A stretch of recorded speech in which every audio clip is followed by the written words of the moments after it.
Okay.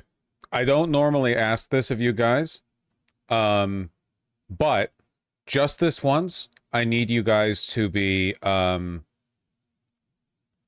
nice to me. You have to be nice to me today, okay? Because I fucking double tweaked my back. I can't believe it. I'm so mad. I tweaked my back sometime in the past week and it had been getting worse. So I was doing my PT exercises, the ones that I got from doing PT the first time, doing the home exercises, and I didn't feel like anything went wrong. No, at no point during the exercise did I think like, oh, that was too much or something. You know, it went perfectly fine. And then I tried to get up from the floor because I was doing supine bridges, you know, the sexy exercise, the fucking one, and I could barely get up. And now my back is fucking double tweaked. Need to get this guy a life alert. Yeah. Oh boy. Listen, as soon as I'm back on the beat, okay, it's over for you stupid hoes, okay? It's going to be white boy summer, all right? We're gonna be tapping along at a pace you guys wouldn't believe.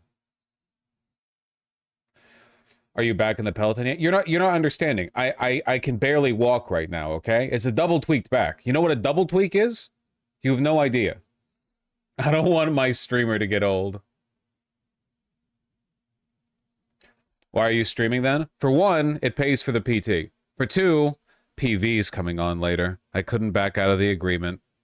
Hey, listen, okay? Just because I can't walk doesn't mean you dipshits can't canvas. Welcome to your 30s. Listen, you guys need to understand, okay? Because I recognize projected mediocrity when I see it, okay? The reason why my back hurts is because I've injured it multiple times deadlifting, all right? Just because your shit-ass health crashed at 30 because you can no longer rely on the fucking spare stem cells that you had in your 20s doesn't mean that everyone is worthless in their 30s, okay?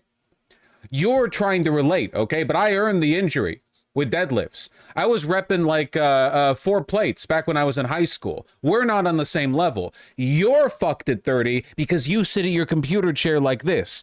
I have a Herman Miller. I sit like this. My back hurts because I hurt it deadlifting, okay? You and me are not the same. I don't want to hear it. Don't talk to me. Except, do talk to me. It's because otherwise chat gets quiet. I do like it when chat's moving.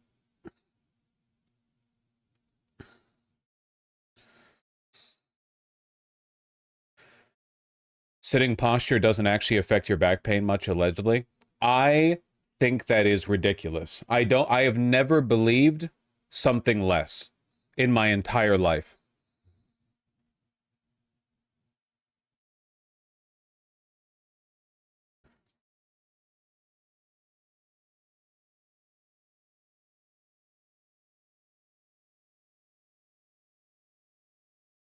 Never once in my entire life.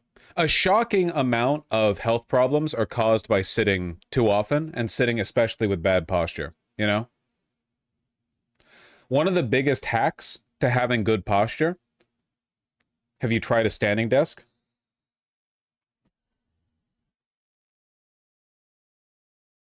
Yes. One of the biggest hacks to good posture is having a footrest. So you can like ground your feet. You can just standing is worse. No. No, standing is much better for your back than sitting. I mean, if you're standing all day, then like that's like you want to take a sit because your feet are gonna hurt. But like overwhelmingly, if you can do like the more of your life you're standing, yeah, walking is preferable. There's like a correct ratio to this sort of thing, okay?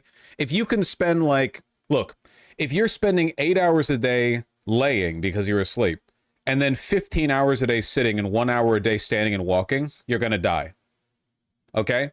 If you're like laying 8 hours a day because you're sleeping, and then like 6 to 8 hours a day you're standing or walking, and then the remainder you're sitting, you might live a long and healthy life. One thing you definitely don't want to do, unless you're injured or sick, don't lay down unless you're sleeping. That's a big one. People say like don't bring your phone into bed, and I think that's true. But I think as a general rule, like when you lay down, that means it's time to sleep. You know?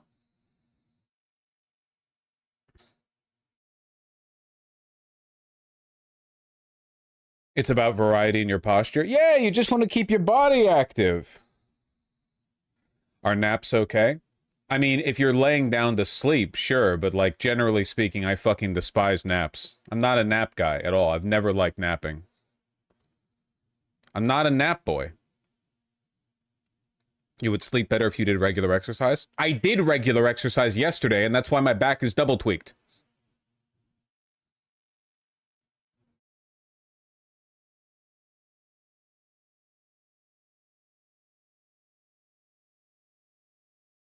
The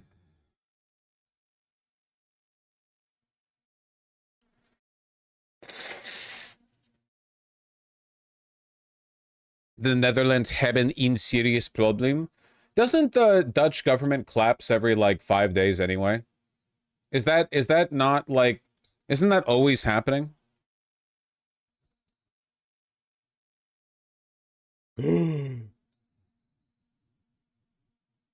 Dutch government collapses after Geert Wilders withdrew his right-wing party from the ruling coalition. Yeah, okay.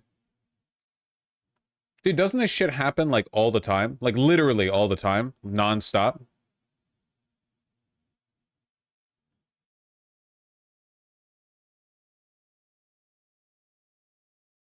This guy looks so fucking weird, man. Geert Wilder.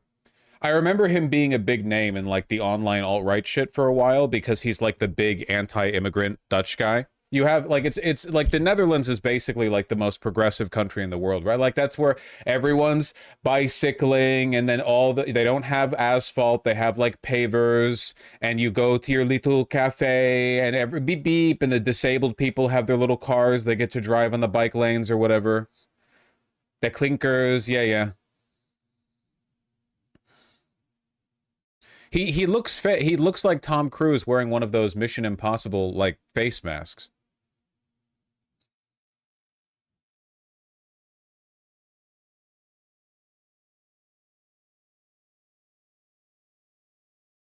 I just don't care about it, Yakubian Ape. Listen, them clinkers save me 50% on repaving and recon costs. Yeah, yeah, yeah. But just put the not just bike subscription in the bag, okay?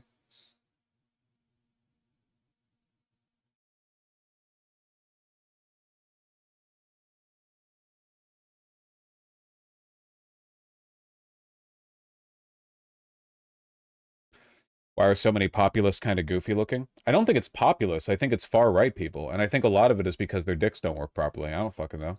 They're weird.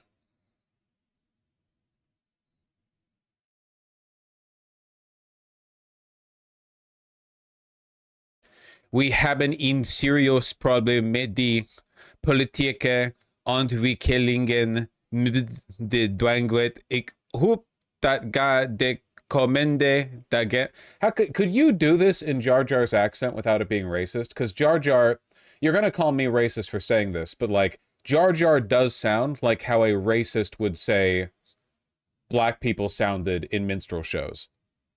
Like, I'm not saying black people sound like this. I'm saying that a racist would do a minstrel show in a Jar Jar voice because they're racist.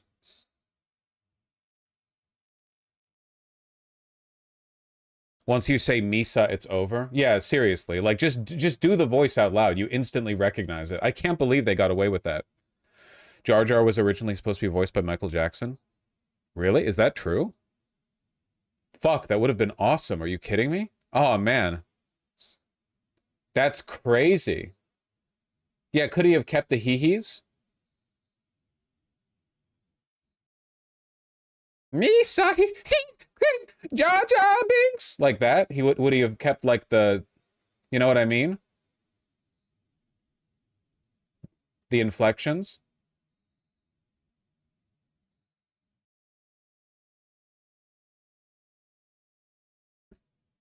He wanted to play it in costume, was too adamant about it. In costume. Oh, man, that would have been so much better. Wasn't Yoda still a puppet in episode 1? I'm just saying they could have gotten away with a lot more, okay?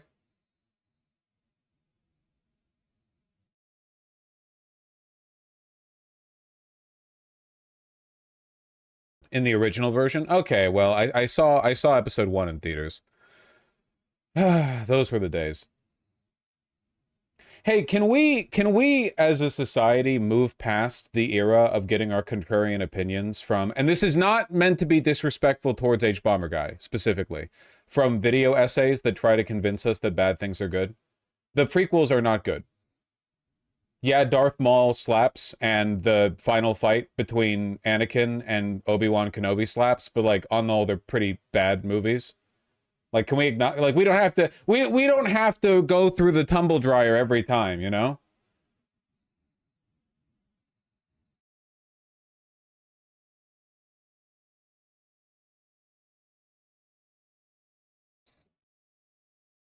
All Star Wars movies are overall pretty bad. Let's not overdo it.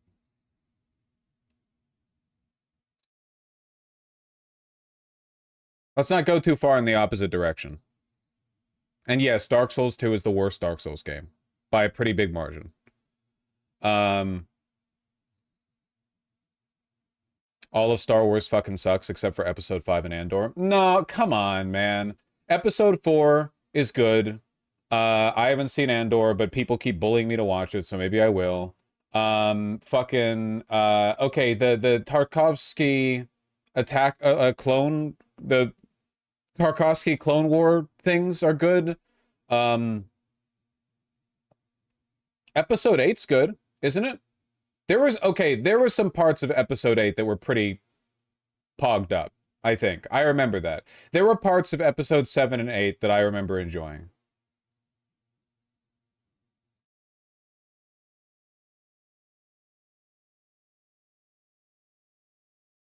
How do you like Episode 8 but not 3? I don't know what the relationship is between them. I think that it was good direction to make Luke Skywalker a bitter loser and Rey a nobody. I didn't even watch the Rise of the Skywalker, whatever the last one is, but I like the fact that they undid those decisions because they're cowards who wanted to like capitulate to people who live on Wikipedia. Like, I respect the decision to do something with the franchise artistically rather than just... Also, the bit... Okay, can we agree then, at the very least, the bit at the end of Episode 8 where Obi-Wan Bates like distracts the entire fucking Sith armada by just force projecting himself out because what's his name? The white boy? The white boy with the big schnoz was too arrogant to assume. Like, Kylo Ren. Because Kylo Ren was such an egomaniac that he assumed that he would never be disrespected in the form of Obi-Wan, not even... Or sorry, Luke Skywalker, not Obi-Wan. Luke not showing up to confront him directly, right? Wasn't that the idea? That Kylo Ren was like, oh, obviously, this is like our big climactic one-on-one battle. Of course you would sacrifice yourself because I'm the main character of the universe. So, like, you would, obviously, like, I don't even need to check to see if this is some kind of trap. I don't know. There were some bits to it that I respect. I know they undid all of it, but whatever.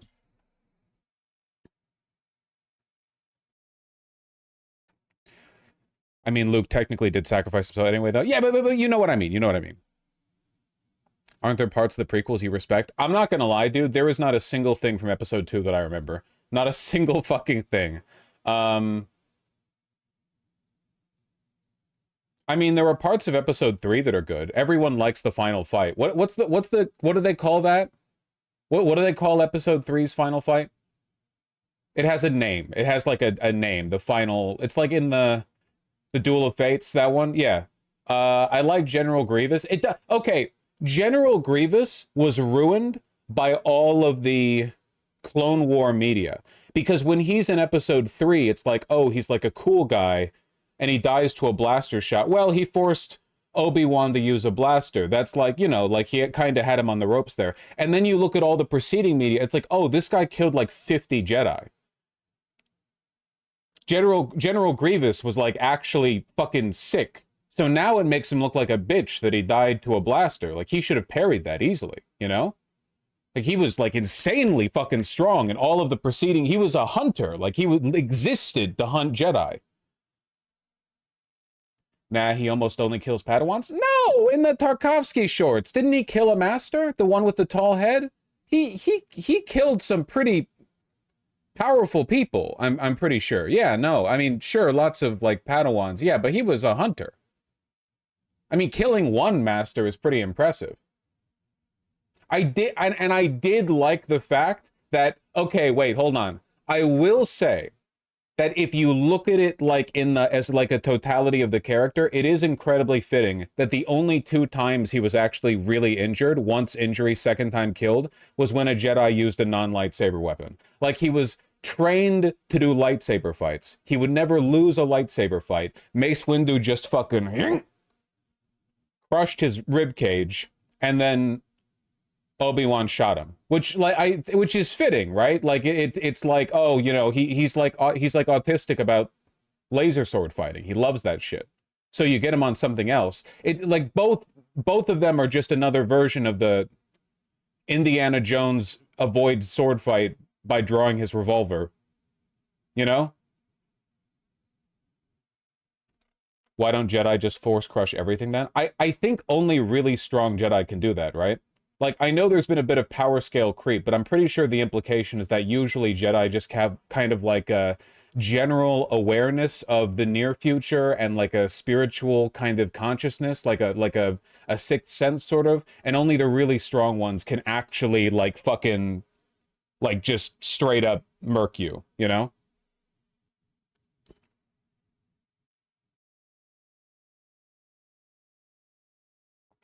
There's lore reasons for why Mace Windu was able to crush his heart, a power unique to him called Shatterpoint. That's lame. Why would you have to explain that? Wouldn't it be enough that Mace Windu is just really strong? This is what I mean about like the Wikipedia shit. Couldn't it like, you could just tell me like, yeah, Mace Windu is just like a really strong Jedi, so he had the ability to crush the metal plating around his heart. I believe that. But now it's like, well, no, actually, that was his bloodline technique. Okay. I don't know. I guess I kind of always assumed that if like General Grievous fought Yoda, Yoda would just like crush him into a cube or something. Like maybe that's the reason why he was... Because Obi-Wan was never like insanely strong with the Force. What's the most Obi-Wan did? Move stuff occasionally? He was never like lifting ships or whatever. He wasn't doing any like Luke Skywalker Yoda shit. Mind powers, yeah, yeah.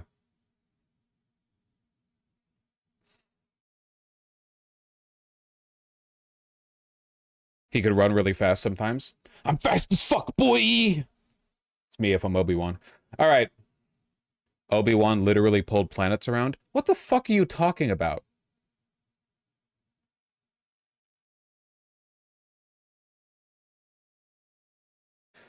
Is this like a... Yeah, is this a comic thing? I'm not... We don't need to get into that, okay?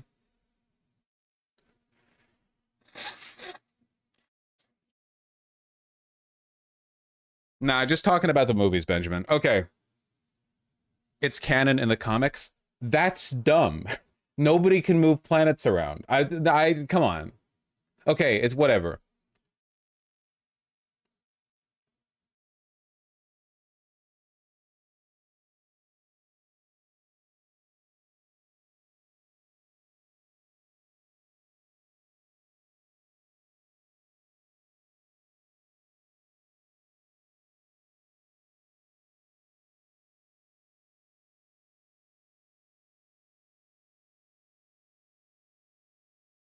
No, it's cool just because you don't read them doesn't make it not cool. Doesn't it like in your mind kind of fuck up some of the other canon interactions if Obi-Wan could like move planets? I don't know. Pardon me for being a power scaling son rather than a shipping daughter or whatever, but I feel like that those inconsistencies really bother me a lot.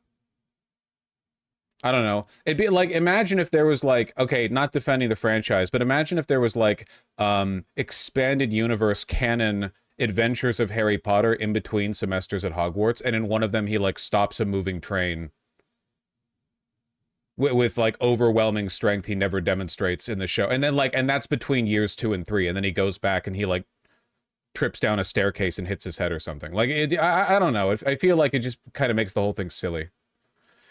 The main reason Jedi don't use OP moves because of the dark side. That's stupid, though. That's dumb. That's a dumb... That's lame.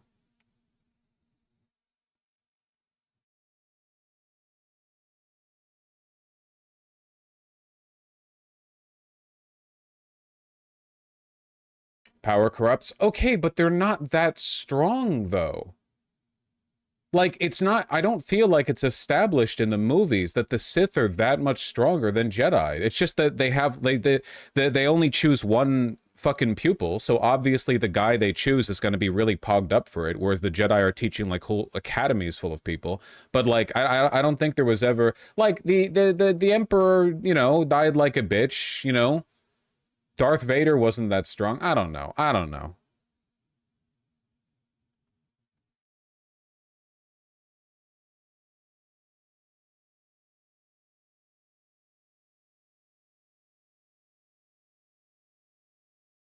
The thing with Sith is they kill all other Sith to concentrate their power into 2 dudes. What, the midichlorians? Okay, I'm sorry. We're way too deep in this. It's an infinitely expanding topic, and I don't respect it. All I wanted to do was defend a little bit of episode 8. It's fine. We're moving on. We're moving on. We're moving on.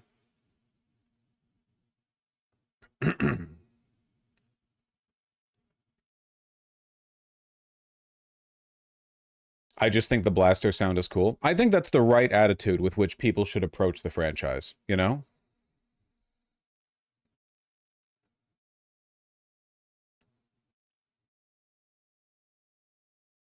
All right. Time for everyone to get mad.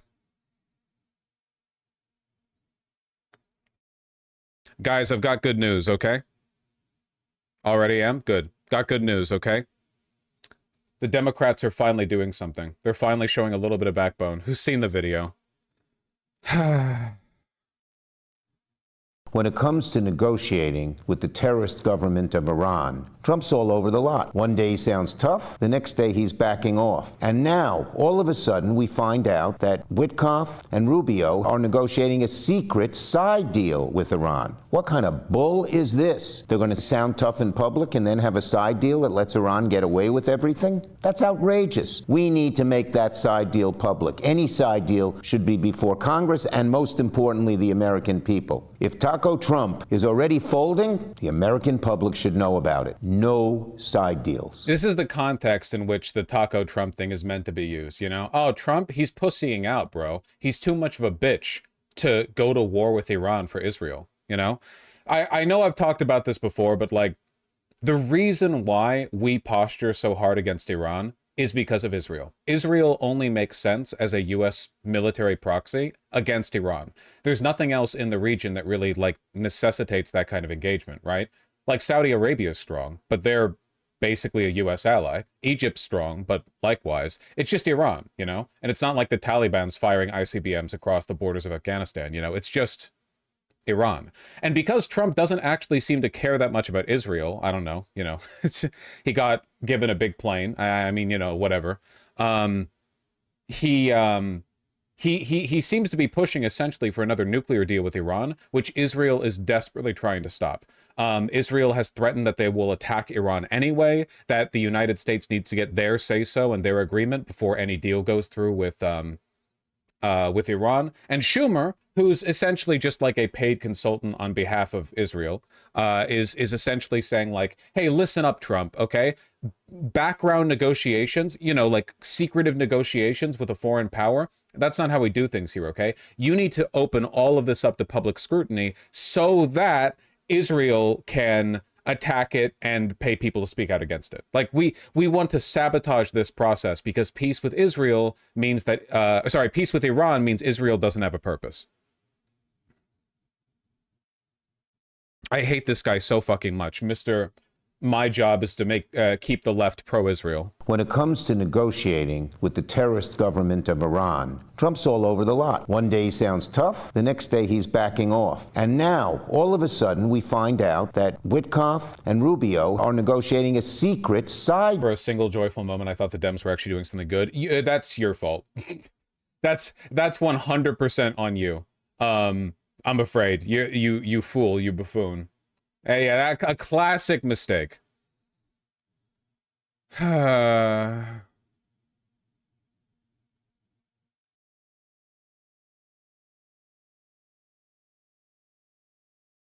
don't know, man.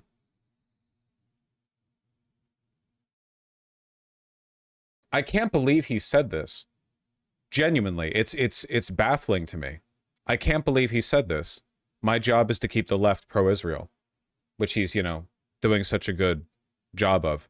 I genuinely cannot believe he said that openly. I guess he's old enough that, like, he's kind of dribbling out the, you know, the agreements that are supposed to be kept behind closed doors, sort of like what Trump does often. That's why they don't tell Trump anything anymore.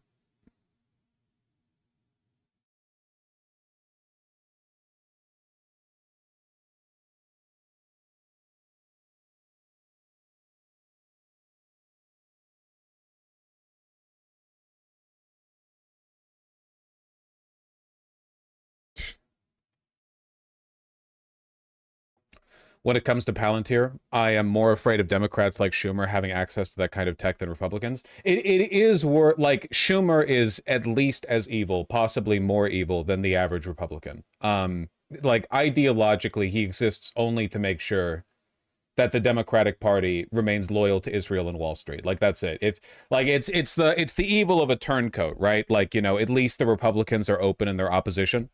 Really? Oh no, 100%. Yeah.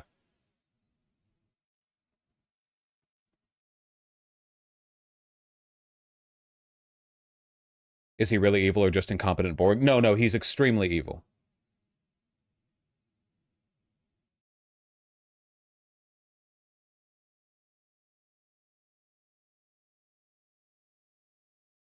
I thought he said it was his job to keep the Democrats in Congress and the Senate pro-Israel. I mean, sure, that too, but the left. Speaking of weak leadership, you saw this clip of Hakeem Jeffries responding to a congressional aide being arrested by ICE. Yep, I saw this. I saw this. This was in response to, if I remember correctly, a congressional aide was just straight up like brown shirted by ICE. I like there was an altercation in a hallway or something, but it was like a completely, it was like this insane, just like, well, you know, we're here anyway kind of attack. And this was how Hakeem Jeffries responded. Was it ICE or DHS? DHS, not ICE. Okay, subcategory. In terms of how we will respond to what Trump and the administration has endeavored to do, we will make that decision in a time, place, and manner of our choosing, but the response will be continuous, and it will meet the moment that is required. Powerful stuff, right? In response to, like, literally members of your congressional administration being arrested, like, straight out of their office. What exactly does that mean? Have you not decided how to respond? Oh, look at that. Oh, man. Look at that dead fish stare. Incredible. It takes remarkable contempt for life on Earth to summon the neural control necessary to project this fucking ismuth-ass fish stare. What exactly does that mean? Have you not decided how to respond? We've publicly responded in a variety of different ways. We haven't let our foot off the gas pedal in terms of additional things that may take place with respect to our congressional oversight authority and capacity. We will respond in a time, place, and manner of our choosing if this continues to happen. Incredible. Like, remember, the Democrats said the red line would be when they deport citizens, right? Like, with regard to Trump deporting undocumented immigrants, if anything, the Democrats are just crowing over it, saying Biden deported more. Then they started deporting U.S. citizens, which they have, you know, little kids with cancer, classic stuff. Now they're straight up arresting people from their congressional offices. Damn, they'll backbone cowards. I think that, like, part of it is just no idea how to meet the moment, but I think, like, also it's sort of complicit, you know.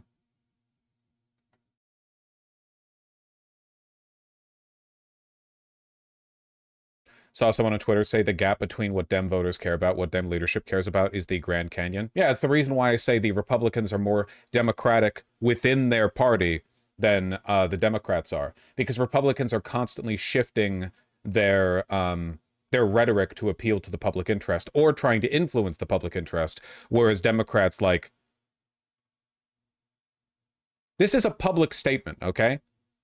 Can you imagine where Schumer's mind is at that he thinks this would go over well? Of course, nobody's responded positively to this, right?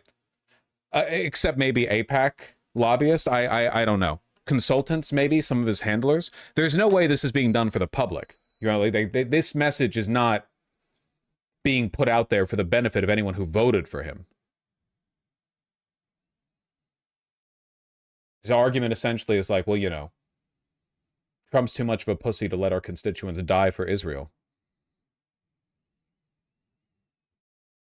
At this point, is it not truly just a dead party? No, it's a dead party, you know. You can have good people within the Democrats, but the Democratic Party, so the National Democratic Party is a worthless institution, yeah. It's actively counterproductive. I mean, assault charges have been brought against a Democratic member of Congress for that altercation with in New Jersey with the ICE detention center. You know, you have 2 frames of a video of her elbow brushing against an ICE officer. They're throwing charges at her.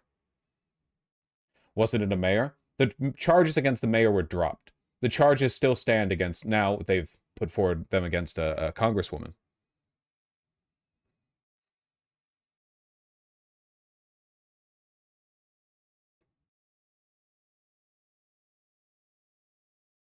Why is Schumer so pro-Israel, actually? Well, because the big money is pro-Israel. So it's really all there is to it. You'll see a lot of it out of New York, obviously, because that's the financial capital of the country. But, you know.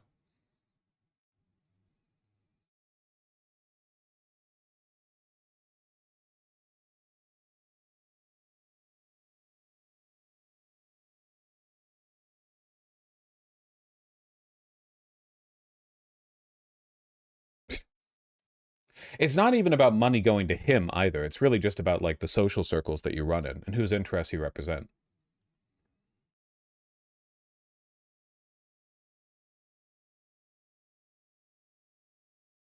If Schumer were ousted as leader, I think things could be different. Unfortunately, no. It's the entire Democratic Party. Like, again, if the Democratic members of the Senate wanted to revolt against them, they could. They don't, because they either don't care to or they have no spine. Likewise with the Democrats. Like, the leadership isn't aberrant in the sense. They may be, like, particularly bad, but it's not as though the rest of the Democratic Party is raring for a fight and Schumer's keeping them from doing so, you know? It's a fundamental problem. I don't really think there's any fixing it. Not in the short term, at least. The Republicans will have to collapse on their own.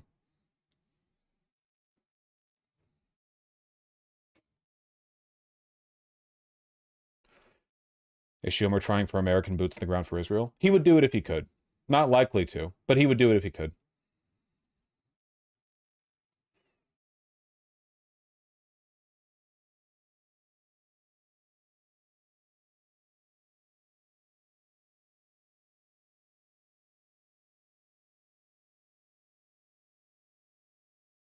Guess I'm grateful he's not running for president. Well, he wouldn't win if he did. He's extremely unpopular. How is the news covering this little address, by the way? I'm kind of curious. If they're calling it out for its sociopathy. Be a crumbling nuclear deal with Iran. That is according to reporting from Reuters. They report Tehran is expected to reject a U.S. proposal to end a decades-old nuclear dispute. The reasoning U.S. demands to scrap uranium enrichment used to make nuclear weapons. So President Trump is doubling down in a social media post. Here it is. He is slamming former President Joe Biden. He says, quote, "The auto pen should have stopped Iran for a long time ago from enriching.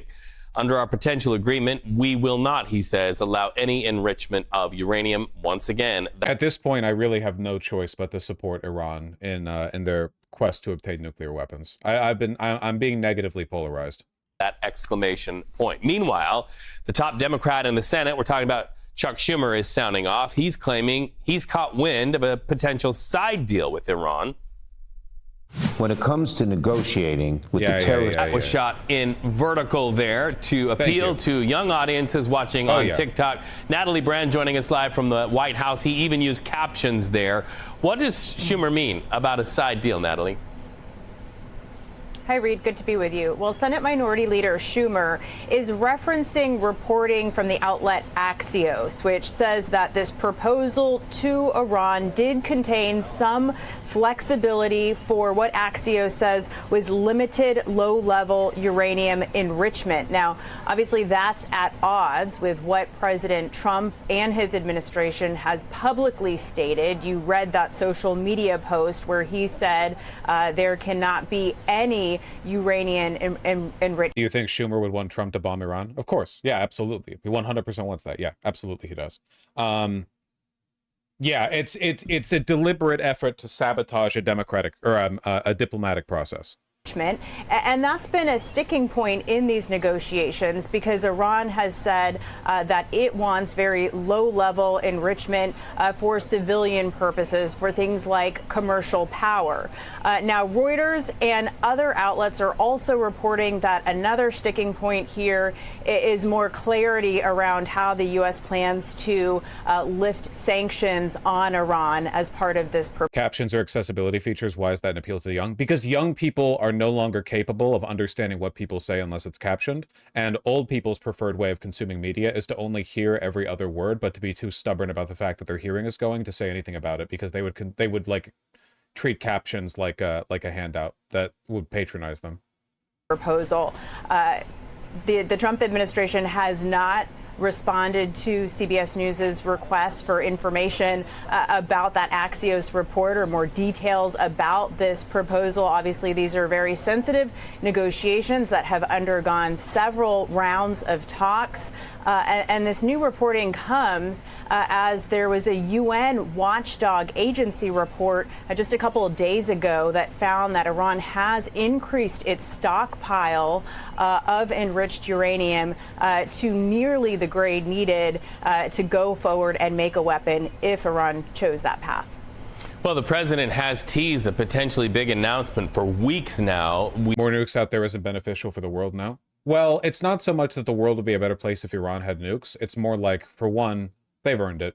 And for two, if this side deal is really about allowing Iran to have low enrichment uranium for civilian purposes, that's not weapons grade. Like, there is just Iran flat out is not going to agree to any deal that just makes it unlawful for them to ever enrich uranium for any purpose. There's just not, why would they agree to that? Like forever and ever?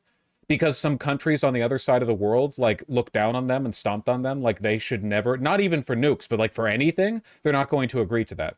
Remember, the first nuclear deal we had under Obama called for UN inspections. So while enrichment would still be allowed to take place to an extent, right? Like it would be done under supervision, there would be limitations. Any deal that just prohibits all enrichment from taking place, that's a non-starter. It's not going to happen. So essentially, Schumer just wants there to be no deal. We thought that this would be it. So with all of these dueling headlines, where do negotiations stand right now, Natalie? Well, again, that remains to be seen. It's something that the press secretary will no doubt be asked about during her White House briefing next hour. And it comes, amid all of these different international tensions. Of course, something else top of mind here at the White House is, this scheduled phone call between President Trump. Schumer voted against the Iran nuclear deal under Obama, too. Is that true? I wasn't streaming back then. I wasn't following the votes.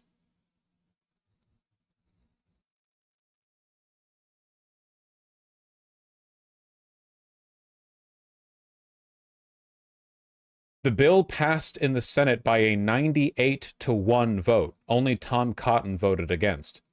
So was Chuck Schumer the one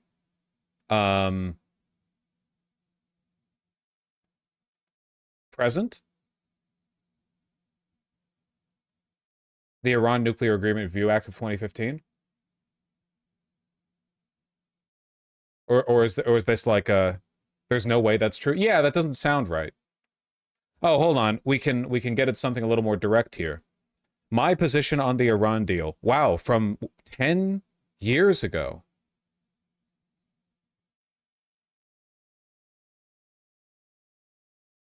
Every years or so, a legislator is called upon to cast a momentous vote in which the stakes are high and both sides of the issue are vociferous in their views. Oh, vociferous. Study the issue carefully, studying the Joint Comprehensive Plan of Action. Advocates on both sides made strong cases for their point of view that cannot simply be dismissed. I have decided I must oppose the agreement and will vote yes in a motion of disapproval. I give tremendous credit to Obama for his work on the issue. The President, Secretary Kerry, and their team have spent painstaking months and years pushing Iran to come to an agreement. Iran would not have come to the table without the President's persistent efforts to convince the Europeans, the Russians, and the Chinese to join in on these sanctions. In making my decision, I examined this deal in 3 parts: nuclear restrictions on Iran. Are we better off with the agreement or without it? Let's see.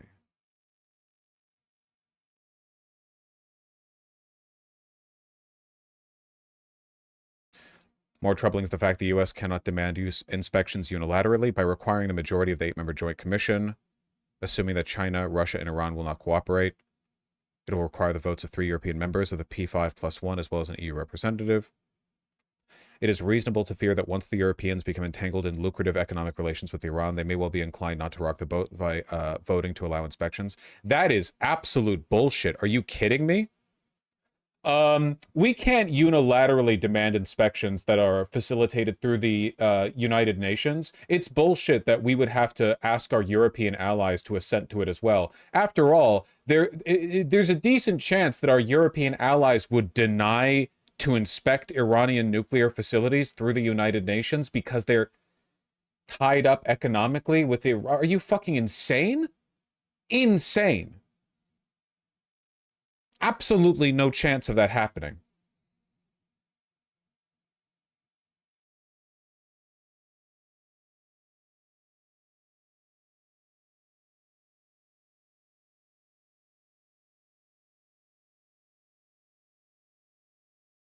If Iran's economy develops, they'll be in a stronger position to advance a robust nuclear program. I like how Chuck Schumer doesn't believe in diplomacy with Iran. So his framework for arguing against this deal is we're going to have to deal with them eventually anyway.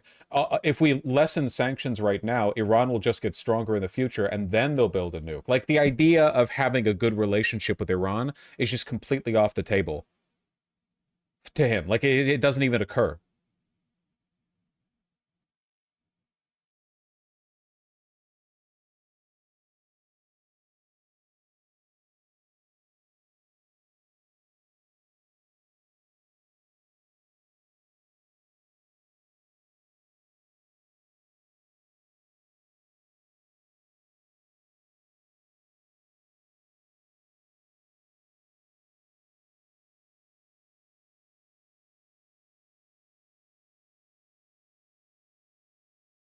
Therefore, I will vote to disapprove the agreement, not because I believe war is a viable or desirable option, nor to challenge the path of diplomacy. It is because I believe Iran will not change, and under this agreement, it will be able to achieve its dual goals of eliminating sanctions while ultimately retaining its nuclear and non-nuclear power.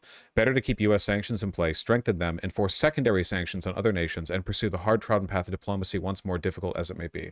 So yeah, forever war.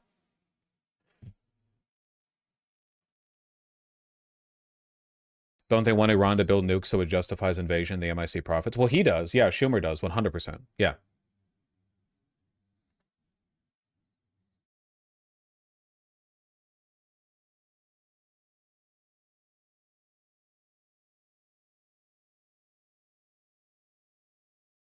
Fucking hate this guy, man. I hate this guy so fucking much.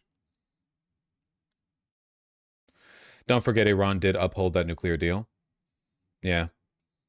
Maybe he just likes endless wars as a hobby. Holding blood feast shit, yeah.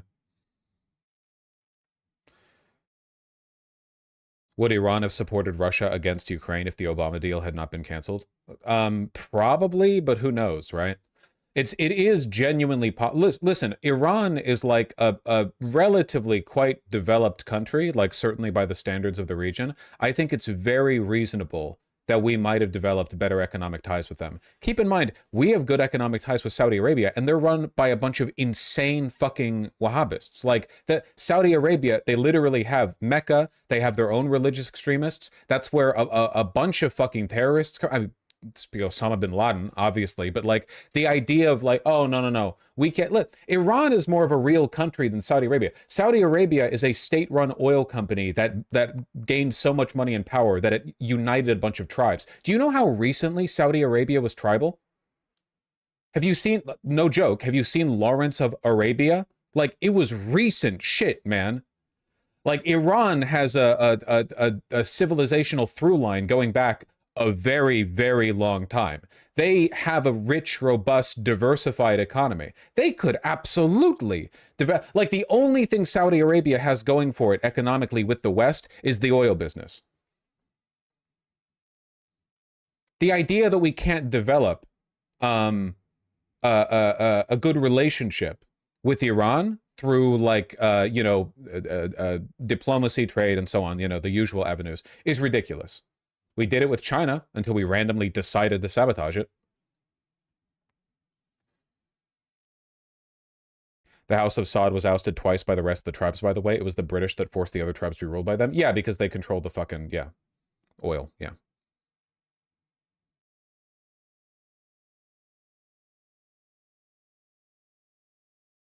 Think you're being racist? No, they were literally tribes. Like tribes in Saudi Arabia. It was tribes. Like, it's not, Saudi Arabia is a very weird country.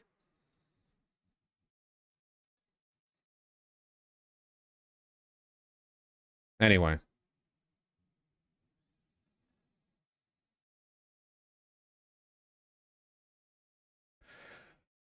Okay, but I don't want to have a good relationship with a country that kills gay people for fun. Okay, I mean, we trade with Saudi Arabia. I don't know what you mean. Do you think that Iran's going to become like more progressive in their governance and treatment of queer people by way of being like permanently ostracized by the West because freaks like Schumer want war between it and I don't like the Saudis either? Okay. So I don't understand. Like, is your implication that like Iran will improve if we, essentially martyr them and like indefinitely cast them out into the fringes of global society where they have no choice but to make their money through like, terrorism and very close economic ties with other countries that can tolerate their evil, like Russia?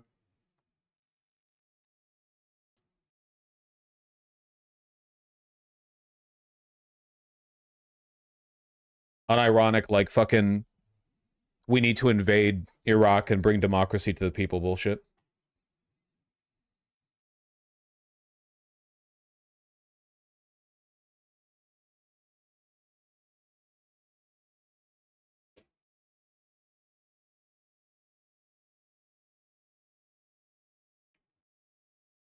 I get kind of pissed off when people complain about the word tribe or tribal. I mean, in fairness, people often use it in a racist way.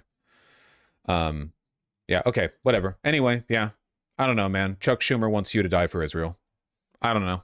What can you really say about it? Like, this is what the Democrats have for you. This is what the leadership, this currently like the most powerful person, the most powerful elected official in the Democratic Party. This is what he has for you. Like, this is what he considers important to talk about. Still posting about it. Steve Witkoff must testify before Congress. Is there a secret side deal that will allow Iran to continue enriching uranium and empowers Iran's nefarious activity or not?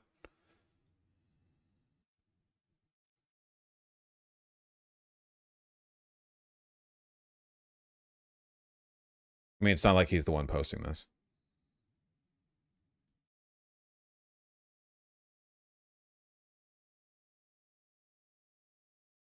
I'm Schumann.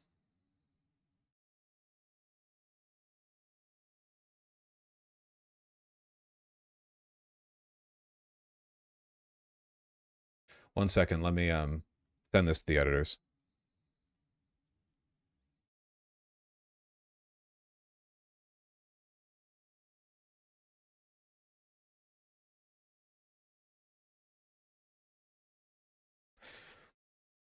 Chuck Schumer wants you to die for Israel. I like that. And it's true.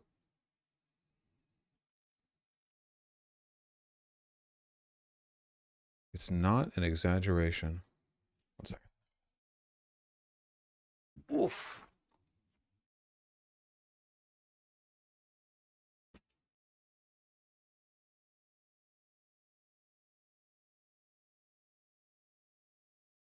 Can feel that back pain? It's okay, I'm young. I'll spring back.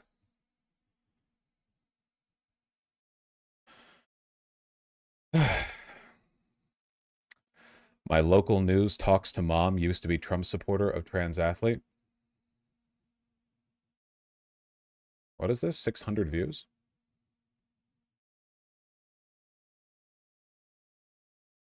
To Nareda Hernandez, AB is first and foremost her baby. She's my little partner. She's my little bestie. What was supposed to be a weekend celebrating her daughter's track and field accomplishments was at times overshadowed by protests and hate. It was a little, distracting because we had so much going on.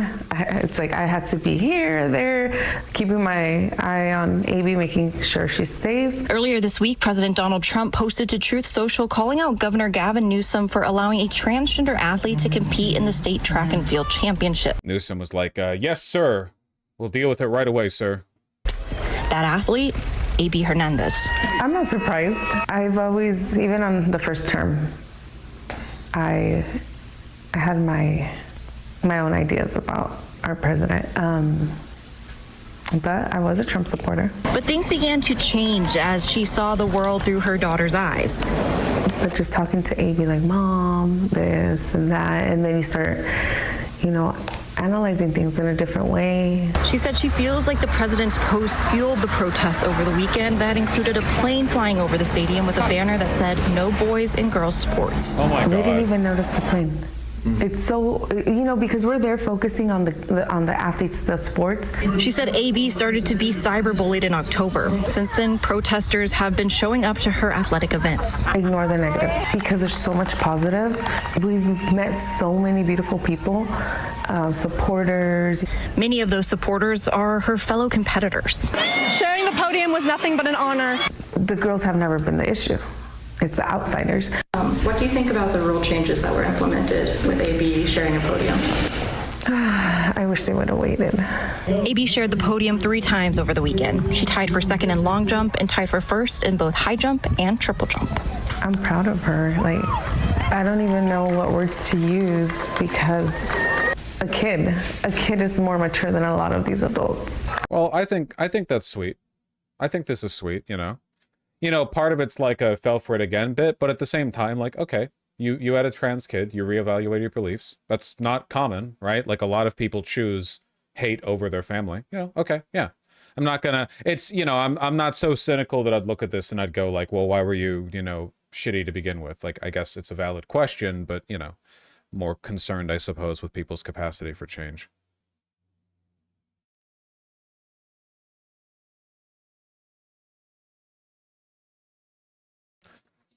Would you ever concede on the trans argument to get a commie as president? Any commie who would concede in the trans argument is no commie I'd vote for. Also, no commie that has to concede on the trans and sports argument, or trans argument broadly, who becomes president would be presiding over a country ready for the changes I would want them to bring. You will never, ever, ever gain political power by capitulating on social issues where you are correct. You are morally and empirically correct in them. If you cede positions like there because of popularity, why be a communist? Communism is less popular than trans women in women's sports.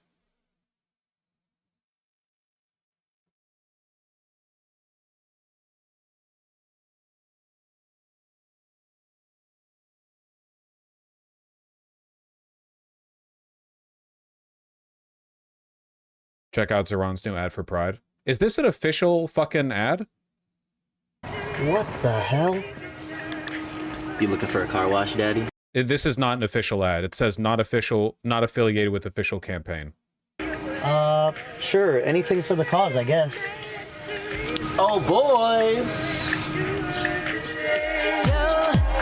Yeah, you get it. Also, no copyright, Arena. You just want to do that, big bro. No. What does that have to do with not getting Andrew Cuomo elected? Think about it, guys. These next few weeks are important. We just need to go hard for Zoran. All right, you goddamn prideful individuals. We have stuff to talk about, okay? Cut it out.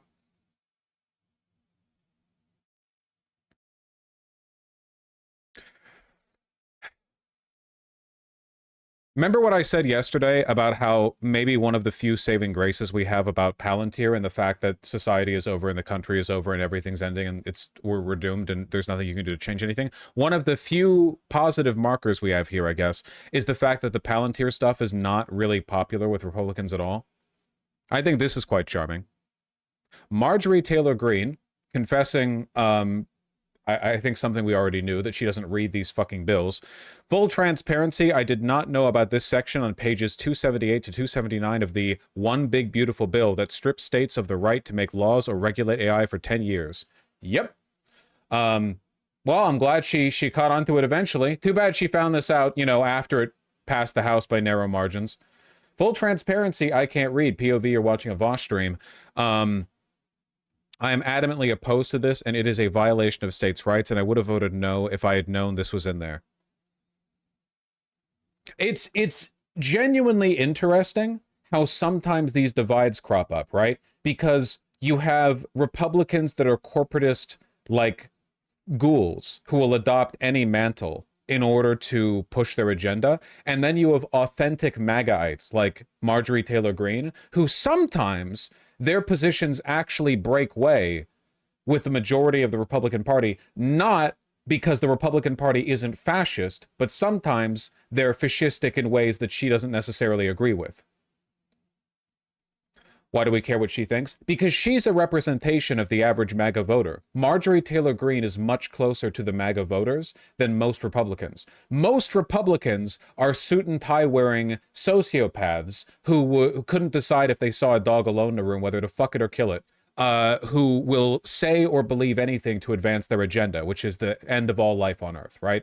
Marjorie Taylor Greene is a retard. Her primary political position is being a retard. That's the main thing that she believes. In this respect, she's much like the people who vote for her. She doesn't have the capacity necessary to advance these sinister long-term ends. She's the one who was, you know, going to AOC's office and like shoving her face in the mail slot and crowing at her, you know? She's not bright. She's crass, rude, trashy. She's a perfect representation for the Republican voter base, okay? So if she doesn't like this, a lot of Republican voters won't like it either. And they don't. I am adamantly opposed to this, and it is a violation of states' rights, and I would have voted no if I had known this was in here. We have no idea what AI will be capable of in the next 10 years, and giving it free rein and tying states' hands is potentially dangerous. This needs to be stripped out in the Senate. It's pretty scary. I mean, I've mentioned it on stream, so I assume you guys know, but like, making it unlawful for any state to pass any regulations on AI. This is a handout to Silicon Valley. It's essentially saying, no, don't worry. You can do literally whatever you want testing your stuff. If you want to use AI algorithms to help landlords fix prices in a city, you can do that. It's now illegal for people to stop you from doing that. If you want to replace human truck drivers with AI truck drivers, whatever the consequences, potential risks, hazards, whatever of that may be, go for it. You want to have a fleet of autonomous vehicles chauffeuring people from place to place in a city, clogging up traffic, maybe getting into a couple of, accidents. No one can stop you. That's the whole point. Oh, look who watched the new More Perfect Union video. I will take that as a compliment because I haven't seen whatever you're talking about, but I bet you that video is good. It's bad. Is it a short video or a full video? Because if I could get some supplementary material, I would happily pull from it. More Perfect Union. It's a full video. I hate it. I hate it. I hate. Wait, do you mean the driverless truck video? Yeah, I saw it. I saw that one. That's not everything I've seen, you know. I'm not basing the entire segment on that one video. I did see it. It's a good video.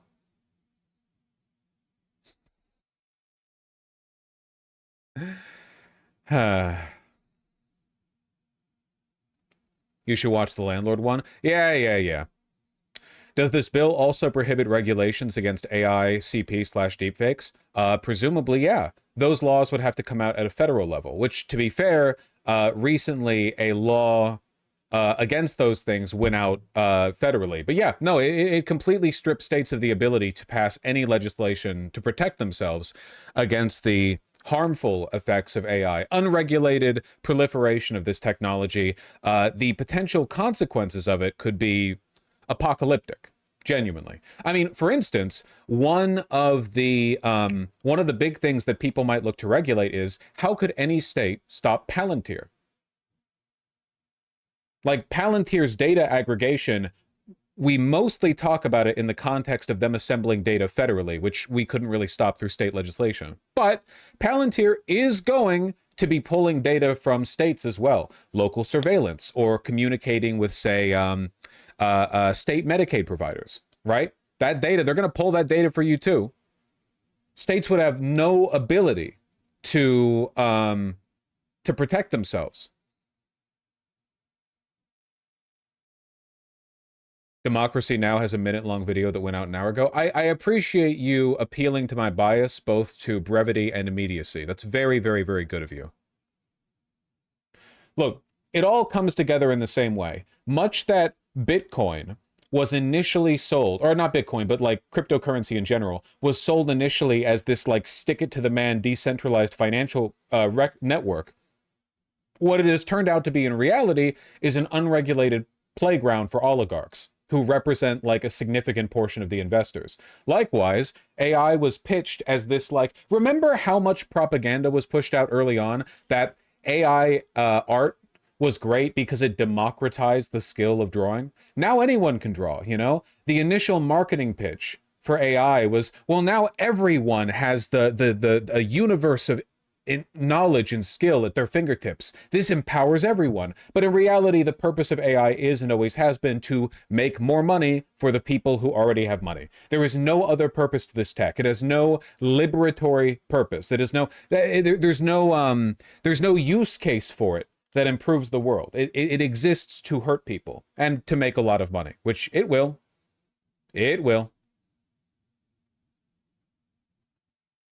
And it was all trained on stolen data. Oh, yeah, by the way, states won't be able to regulate against that either. Good luck with that.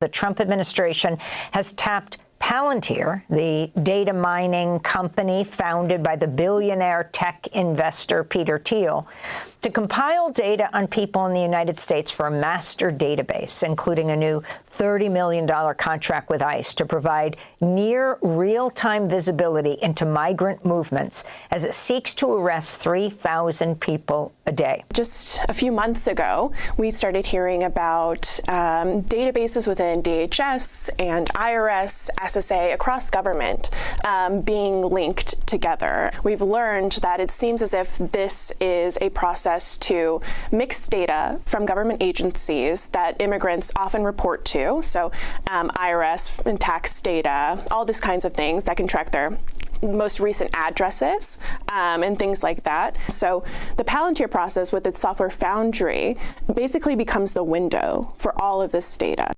And states won't be able to regulate against it. Ooh, more Palantir content. It all ties together, is the point.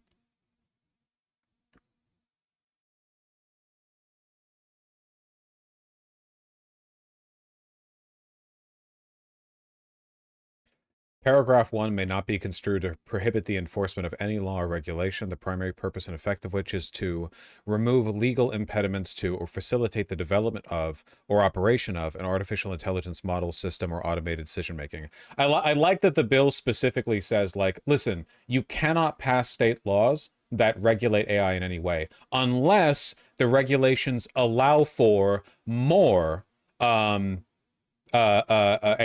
remove legal impediments, or facilitate the deployment of. That's it. That's the caveat, okay? That's the context in which you get to do that.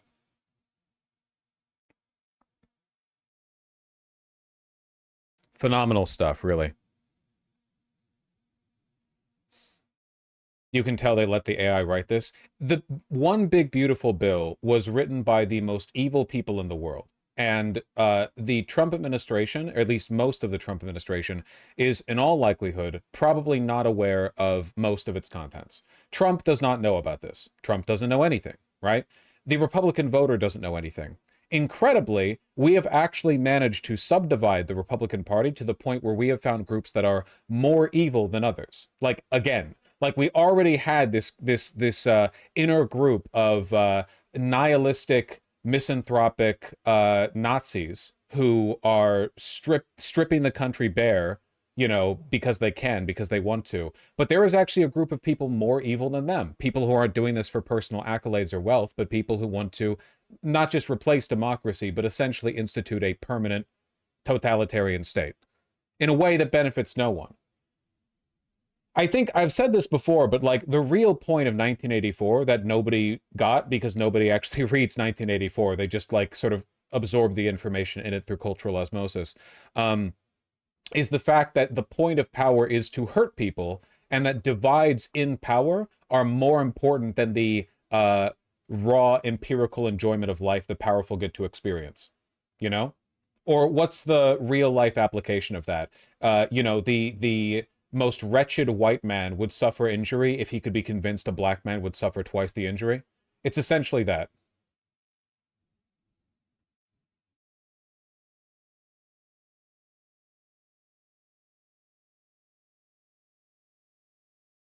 So that's cool.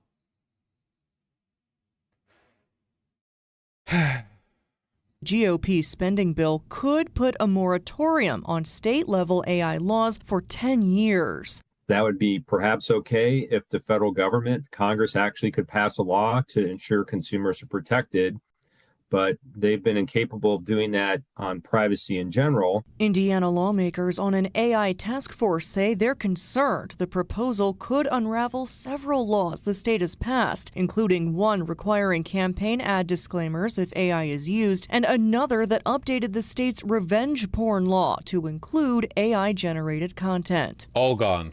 This simple footnote that they're proposing would undo all of those laws. That would really be quite devastating, I think. It's very defeating. Angela Tipton successfully advocated for an update to Indiana's revenge porn law after a former student created and shared a digitally altered image with Tipton's face edited in. What's the plan? Because it's an incredible disservice if they decide to roll things backwards. In response, 40 attorneys general signed a letter expressing opposition to the proposal, including Indiana Attorney General Todd Rokita. Well, too bad you're just a state official. Oh, speaking of that divide, because I expect that this whole AI Palantir business is going to cause a lot of kerfuffle in the right, because true MAGA believers are not going to go for this, you know?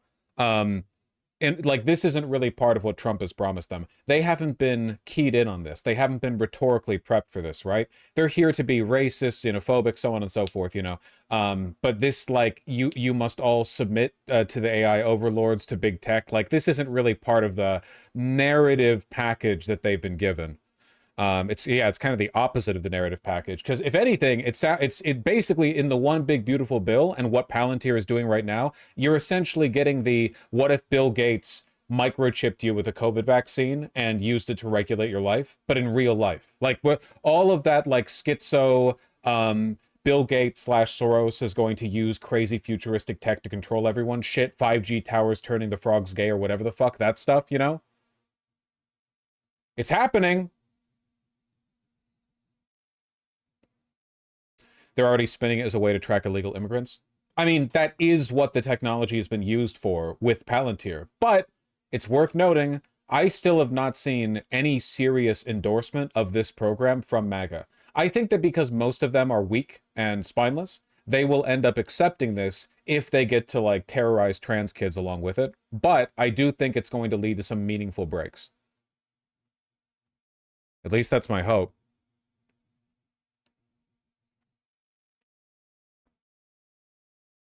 Included in the group of people who are not resisting the Palantir takeover, from Alex Jones on Twitter, exclusive, Alex Jones responds to the Palantir hysteria and lays out what's really happening. Everybody's asking me about Palantir.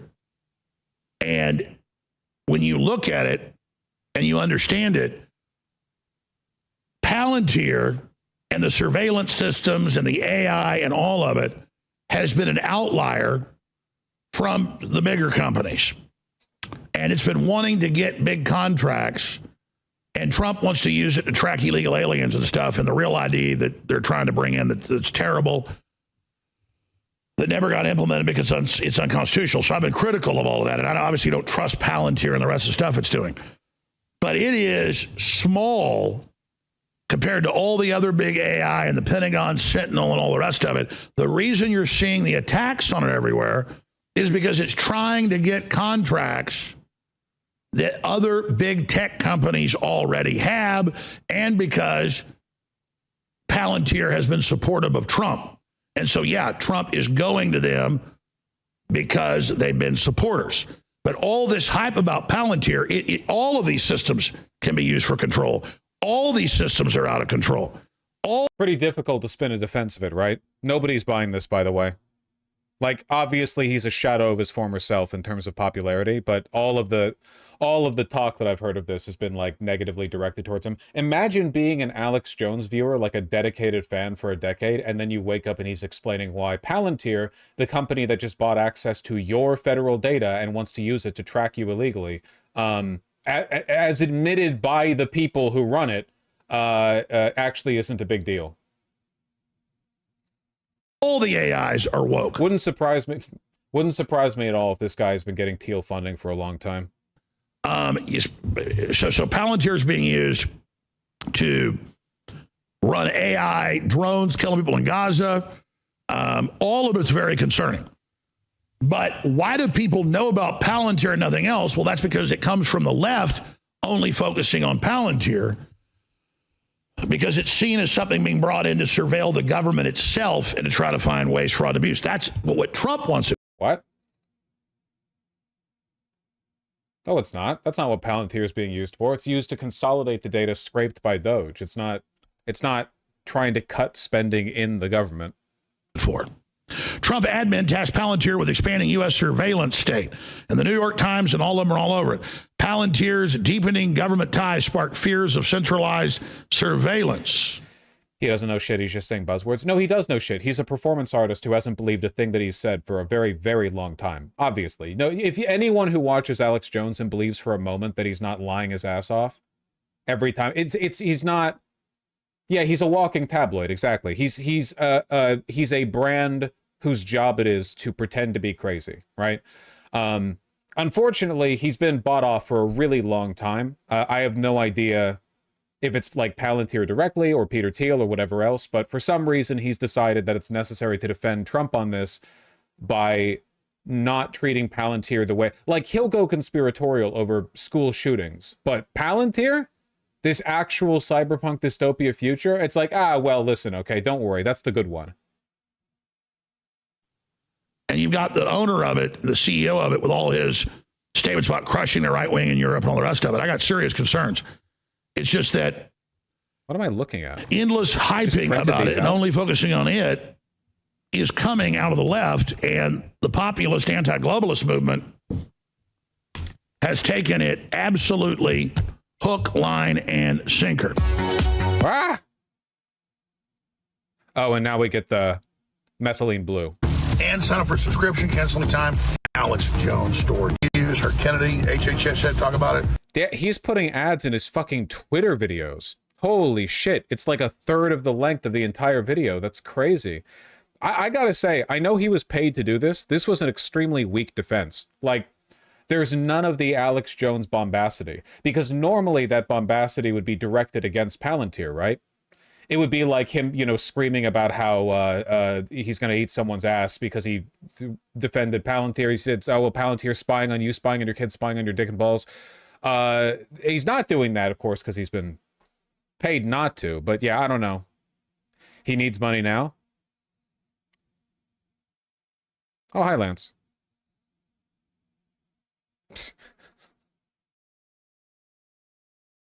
That's pretty true.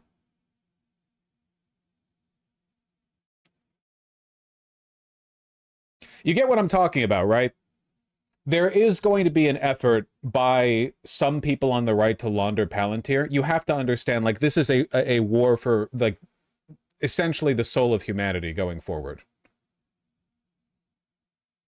Right? This is, it's not, it goes beyond, it says good goy, dude. Yeah, no shit, it's a Nazi meme. It's under a fucking Alex Jones video. Roll the dice on that. We're talking about like a fundamental, I don't know. It's a political divide that goes beyond like MAGA versus non-MAGA. I guess I'm just hoping that there's some way to capitalize on that.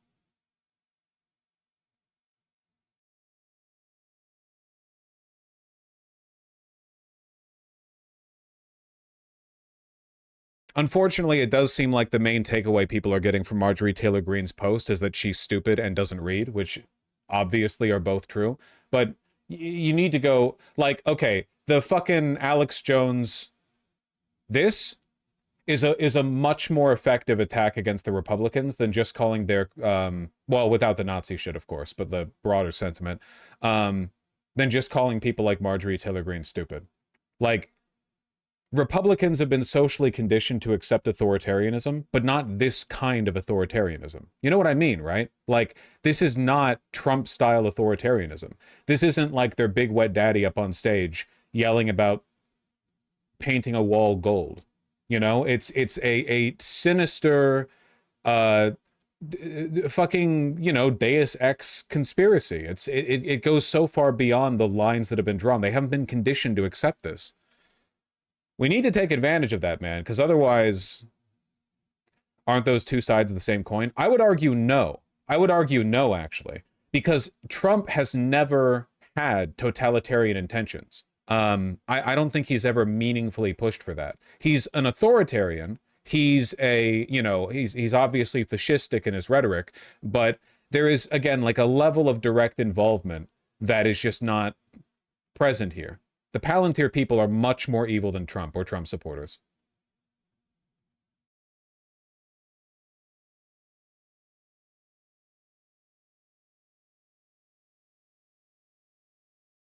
Odds of Palantir overthrowing the U.S. government? Why would they do that? They work with the U.S. government. They might as well be a government agency.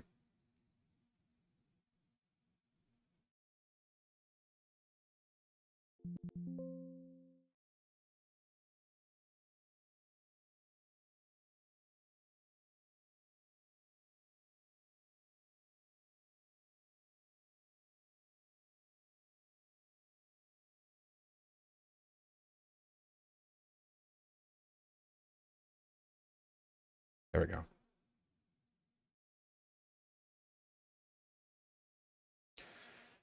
Temporary red-brown Luddite alliance. Most people think that being a Luddite's a bad thing. I'm gonna crash out if AOC doesn't endorse like fucking today. We'll see. We'll see. Why is it every time I switch windows that I'm clicking on, it takes 2 clicks before my computer recognizes that I'm working with a new window now? Why is that happening? Restart my computer, maybe.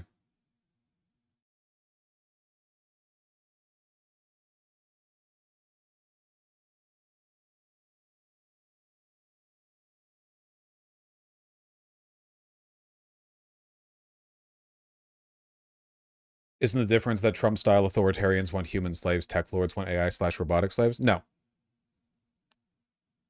You can't separate these things into categories that simple, okay?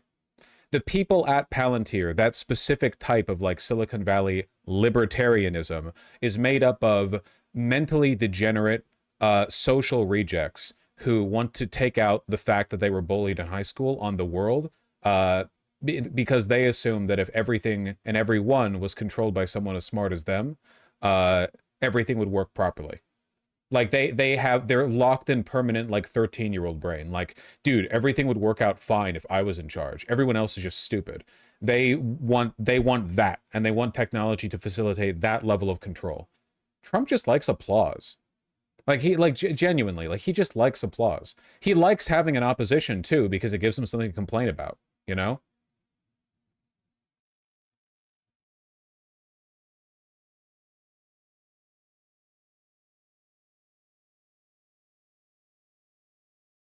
Loves that shit.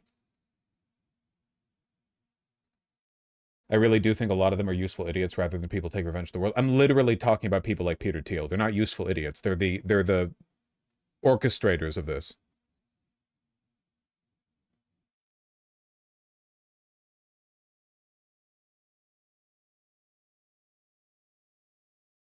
They're the guy.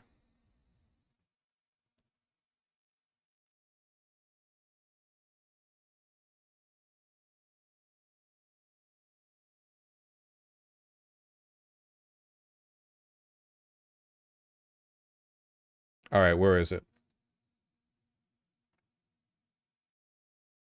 There it is. He's getting angrier. I'm sorry, but I just can't stand it anymore. This massive, outrageous, pork-filled congressional spending bill is a disgusting abomination. Shame on those who voted for it. You know you did wrong. You know it. Well, I hope for the sake of Trump's advisors that nobody shows him this tweet.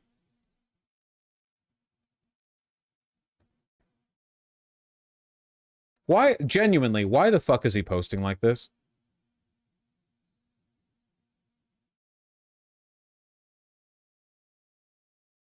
Not gonna lie, I thought Elon would support it. Nah, because it invalidates him. He was brought in and puffed up as some, like, you know, budgetary savior. Remember how much Trump capitulated to him before even getting inaugurated? Like, Trump, like, Doge was literally, like, Trump was like, yeah, we're going to set up Doge. It's going to be this, like, official office that won't have a real official office. It won't be a real official branch of government, but we're going to give our two special boys, Elon and Vivek, you know, the ability to, like, fix the budget. Elon was given, like, a little sandbox to play in as a reward for using his money to help Trump win. Did Vivek ever do anything? Nah, he was kicked out before Doge was founded. They were going to do a podcast.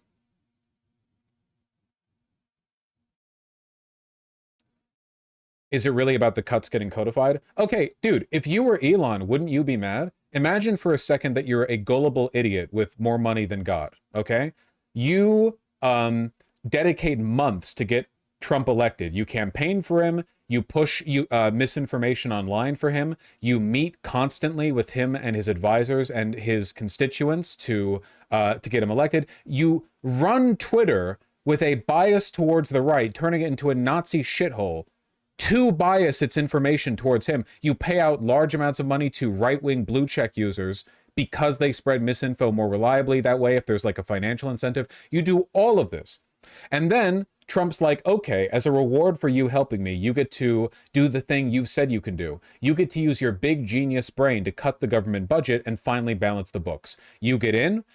It turns out no one likes you. None of the people in Trump's cabinet like you. None of the people who work in the White House like you. No Republican senators or congressmen like you. Everyone finds you annoying. Nobody likes your trick where you balance the fork on the other fork. Nobody likes the fact that you show up high to work all the time. And eventually, after you fail to secure by a massive margin a victory with the Wisconsin Supreme Court race, even though you were handing out $1 million lotteries in the state, you dejectedly get ousted from the inner cabinet. It's very clear no one there respects you anymore, even though you have so much fucking money. You have so much money, but it didn't win you that Supreme Court seat. at the state level. It hasn't won you any respect. And also, Doge is barely turning up anything. Everyone's picking at you. Everyone's making fun of you. You haven't managed to find any actual cases of fraud, even though you've been upturning every branch of the administrative state. Judges keep stopping you. And finally, eventually, after altercations that apparently lead to shouting matches between you and people like, you know, Besant or whatever, you leave. Trump gives you his golden Reddit key for $2 that he bought off Alibaba. And then you realize, after looking through the details of the one big beautiful bill that gets passed right as you're on your way out, that it codifies none of your cuts.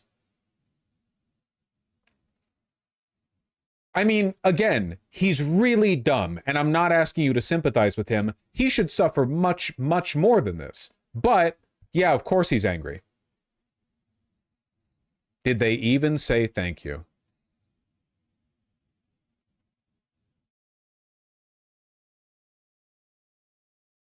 Anyway, he's politically ostracizing himself. I mean, Jesus, man. Like, this is a pretty strongly worded... This pretty strongly worded tweet. He's calling out basically every single member of the House who's Republican, plus Trump.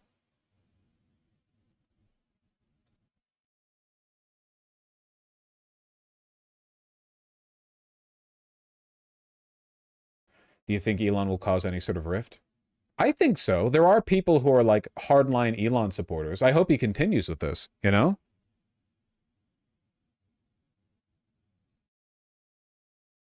Now, this happened recently enough that I don't think any media on it would be doing anything other than just covering the tweet we've looked at. The split between Elon Musk and President Trump appears to be deepening. Musk taking to social media today. Oh, Carolyn Levitt was asked about it. And something that just crossed, Caroline, how mad do you think President Trump is going to be when he finds out that Elon Musk said, "I'm sorry, but I just can't stand it anymore. This massive, outrageous, pork-filled congressional spending bill is a disgusting abomination." Carolyn, think fast. Shame on those who voted for it. You know you did wrong. You know it. Look, the president already knows where Elon Musk stood on this bill. It doesn't change the president's opinion. This is one big, beautiful bill, and he's sticking to it. She's actually quite good. I've given her credit before, but like I think that people lump her in with the morons because she's a blonde woman. She's actually very intelligent. You can tell. She handles... Is she? Yes, it's obvious. Like, watch her fucking parry everything that comes at her for like 5 minutes. Yeah, she's quite good. Much, much, much better than any of the press secretaries who worked for Biden, I'll tell you that much.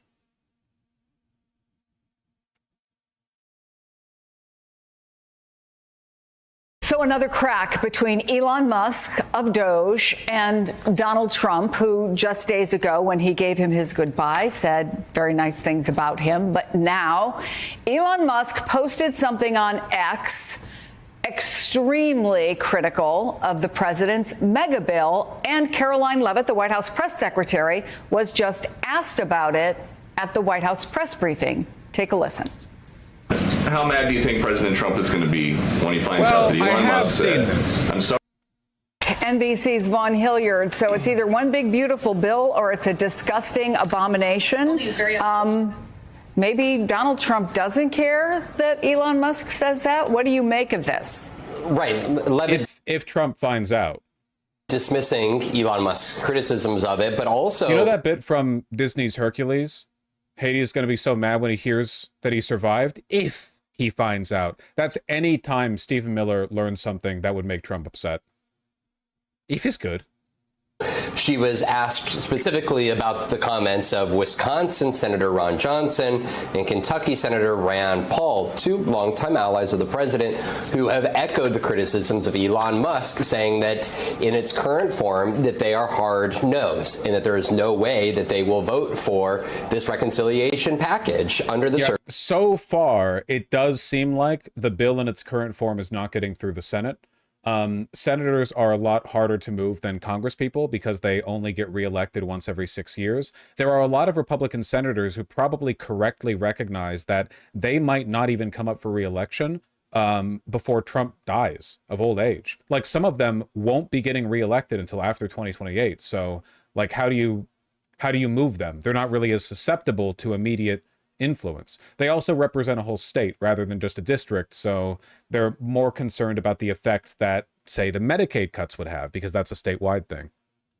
Circumstances that the Congressional Budget Office is estimating that it would add $3.8 trillion to the deficit over the next 10 years. And that is where some of the criticism, as Rand Paul has suggested, is that he wants a clean tax cut bill to be passed by this Congress. But what you see in this bill is $150 billion extra for border enforcement and for mass deportation efforts, another $150 billion to go towards the military. And that's where some of these concerns about spending are going to make the passage of this bill very complicated, because you have Josh Hawley on the other side who's...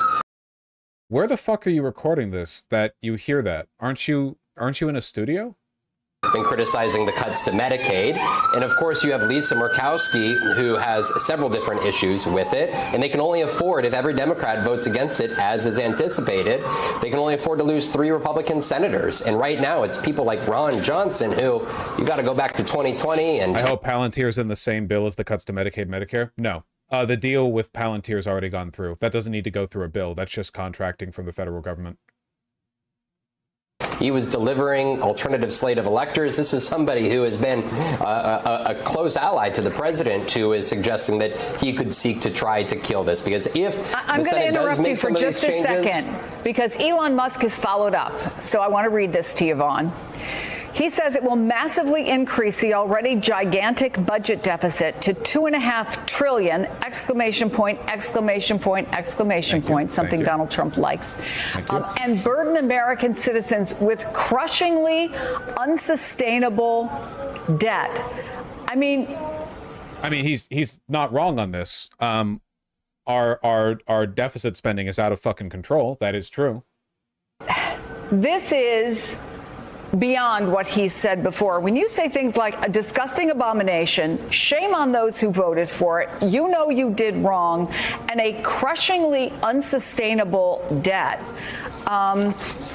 is it possible it gives opening to some Republicans who felt uncomfortable to revisit what they might have thought supporting it? I think absolutely. And we were having a conversation a few minutes ago about the midterm elections. Okay, breaking news. Apparently Elon has tweeted more and it's gotten funnier.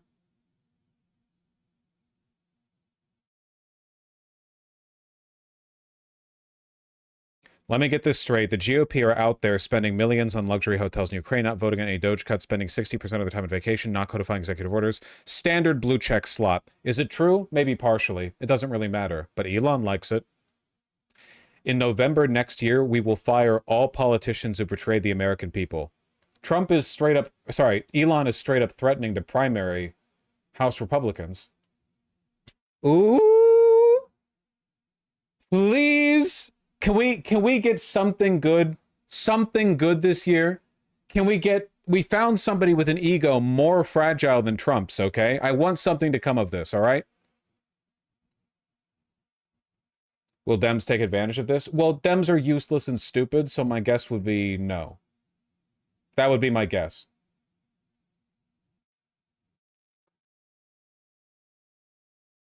Man, what would the consequences be of Elon just being like dedicatedly anti-Republican as a consequence of this, as a consequence of feeling betrayed?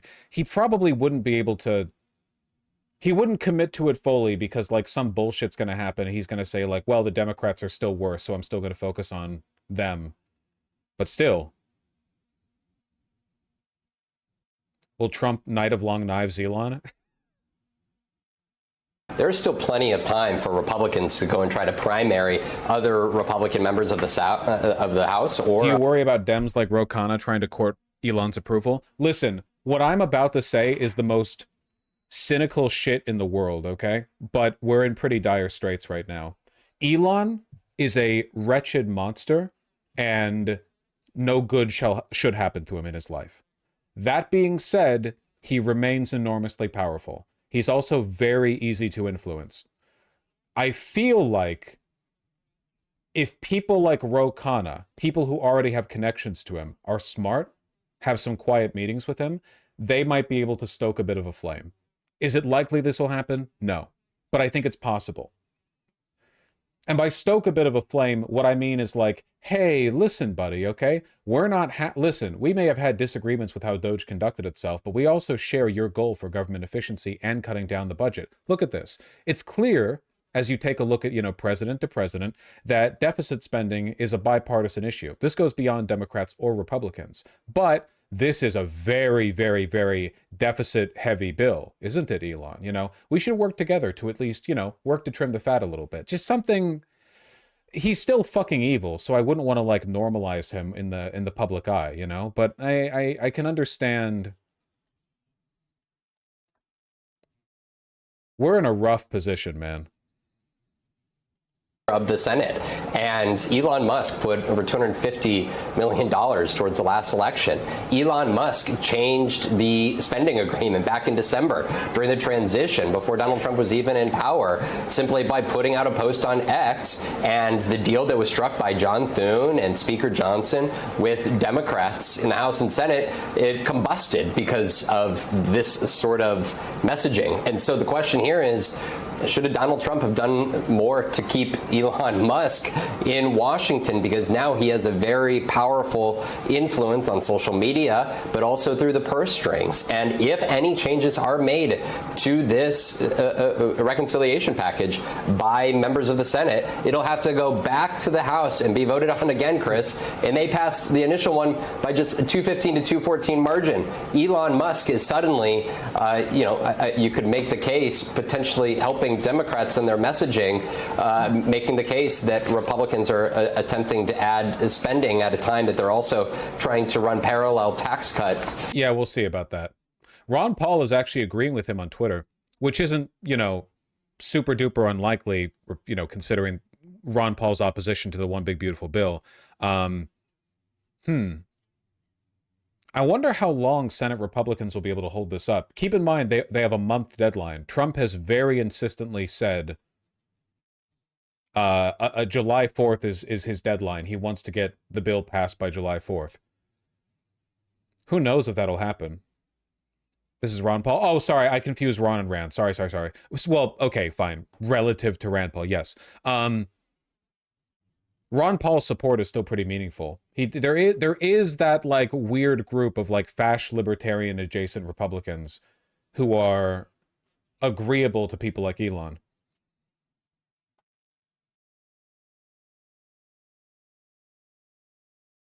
We default if they don't pass by mid-July.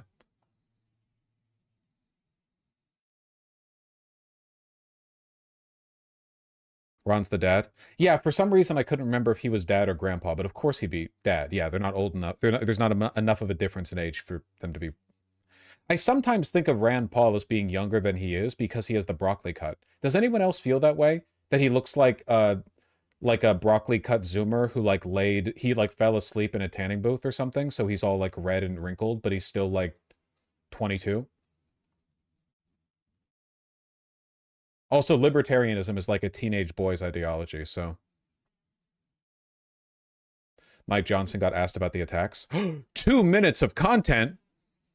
What do you say to Elon Musk, who just called your bill a disgusting abomination? Yeah, let me say this. It's very disappointing, okay? I've come to consider Elon a good friend. He's obviously a very intelligent person, and he's done a lot of great work.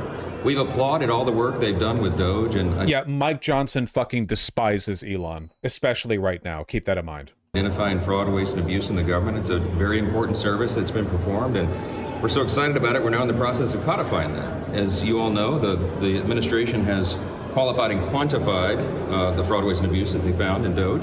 They're sending it to us to codify, and that's what we'll be doing with the rescissions package and the appropriations process. And so that's something we're very excited about. But this is a lie. There's no intention of doing this. Also, the cuts were so minimal to begin with that even if he could do it, he wouldn't. With all due respect, my friend Elon is terribly wrong about the One Big Beautiful Bill.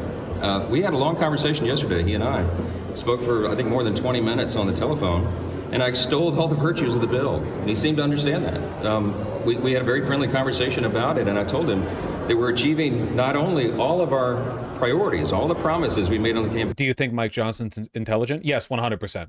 He's a freak, But he's definitely smart. He's done an incredibly good job of leading the House. Like, look at, with all of the infighting in the House GOP, he has managed to get like near uniform, like near consensus from them consistently. He's very good at what he does. Yeah. Campaign trail, all the America First agenda wrapped into this legislation.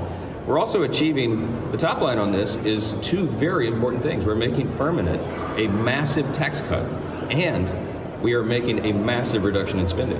$1.6 trillion is the calculation.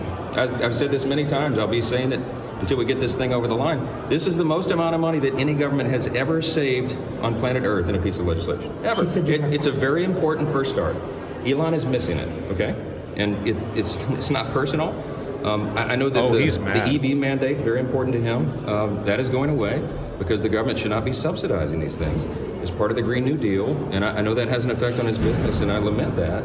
We talked about the ramp down period on that and how... Trying to make it seem as though Elon's only attacking the bill out of self-interest. Like, the only reason Elon doesn't like it is because he wants those EV credits. This is an insult to him. This is like an attack on Elon.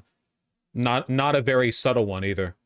That should be duly considered by Congress, but for him to come out and pan the whole bill is to me just very disappointing, very surprising in light of the conversation I had with him yesterday. Do you think that it's Tesla is what's driving this? Is that what you're suggesting? Listen to all of the attacks, man. Elon only cares about this because he's losing out on the EV subsidies. I talked to Elon just yesterday, so him flipping on me now makes him look like flippant and indecisive and untrustworthy. I'm going to let others draw their own conclusions about that, but this is not personal between any of us. I just deeply regret that he's made this mistake. Weirdly long response too. I feel like, dude, he fucking hates his ass, man.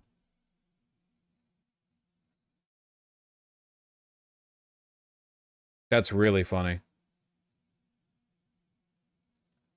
This is less messy of a breakup than I was expecting. Then your standards are too high. This is a big deal. Also, keep in mind, guys, if you want this to really blow up, eventually somebody's going to talk to Trump about this. I guarantee you he doesn't know anything right now. At some point, there's going to be like a direct communication between both of them, or Trump is going to find out what Elon said, that Trump's one big beautiful bill was called a disgusting abomination. At some point, this is going to get out to him. So I'm just saying, I really, really, really hope this blows up.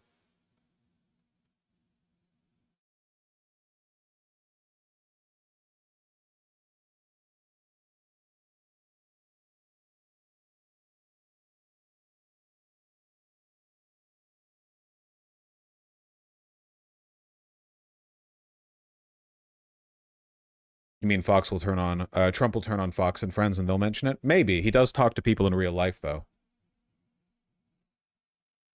I would be surprised if Fox News covers this directly. I'd be very surprised if they did. Oh? Well, hold on. Nope. Nothing about Elon here. There is this. Senate GOP facing significant differences with House on Trump's big beautiful bill, but we knew that. We knew that.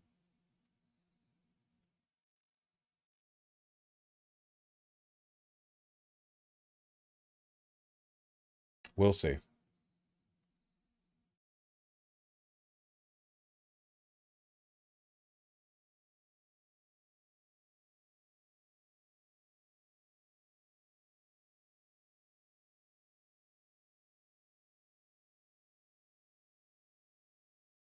Why don't they want Trump to know? Because they don't want Trump to inflame a delicate situation.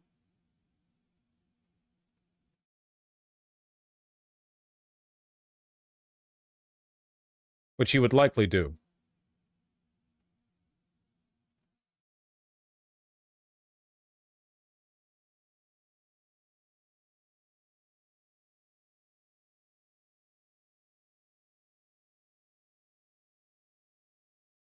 AP News is covering it.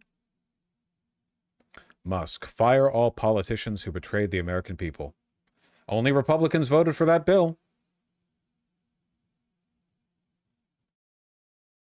We'll see. We'll see.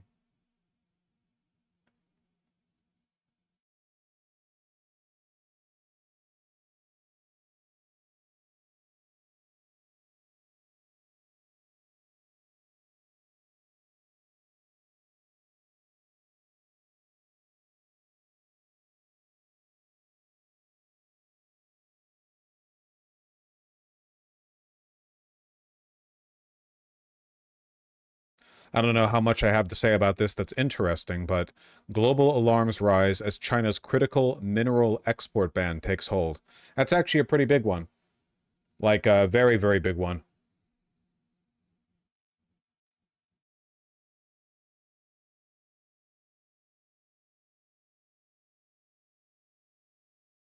What fucks around finds out.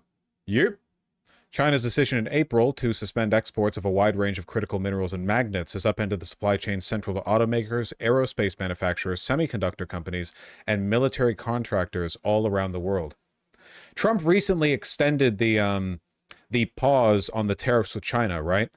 The fact that China is continuing to hold this, so fucking based.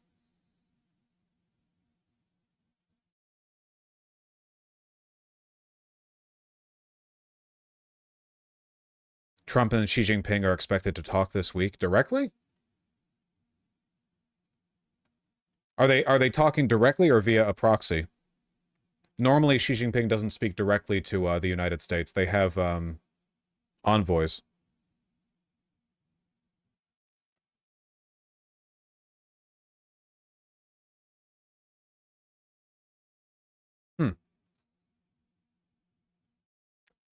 She never speaks English deliberately? That's based. Trump's demanding the best trade offer from countries by Wednesday before the 90-day pause goes away. Whatever, man. It's all so fucking tedious. U.S. pushes countries for best offers by Wednesday as tariff deadline looms. Yeah. It's all... It's all taco shit, okay? It's all just fucking ephemeral, indeterminable, nobody knows what's going on bullshit. God, I hope China prevails. Do you think calling Xi Jinping Winnie the Pooh is racist? No. Isn't it Chinese people that call him that? Like Chinese dissenters? I think the reason they call him that is because he kind of looks like Winnie the Pooh. There's kind of like a facial similarity. I don't really think it's like a race thing.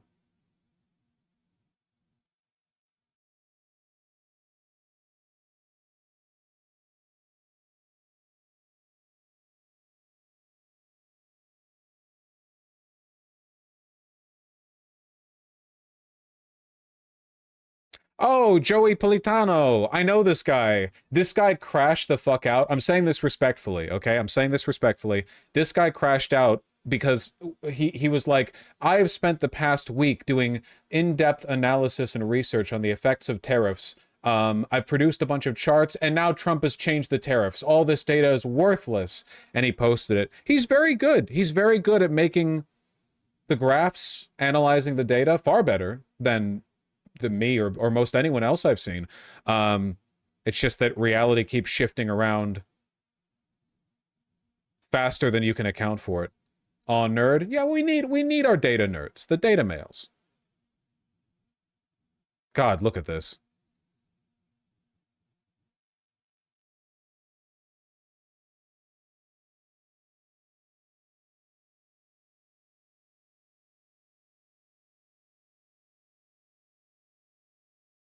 We are still running on a very high default tariff level. I'm still mad at Joe Biden for keeping it down here. You know? Should have been nothing. Okay, I have 20 minutes before PV comes on. Let me see what I can wrangle up before then. Wrangle up, howdy, howdy. You see this? Help the FBI protect children. As the Attorney General has made clear, we will protect our children and hold accountable those who mutilate them under the guise of gender-affirming care. Report tips of any hospitals, clinics, or practitioners performing these surgical procedures on children at 1-800-CALL-FBI. This is a virtue signal.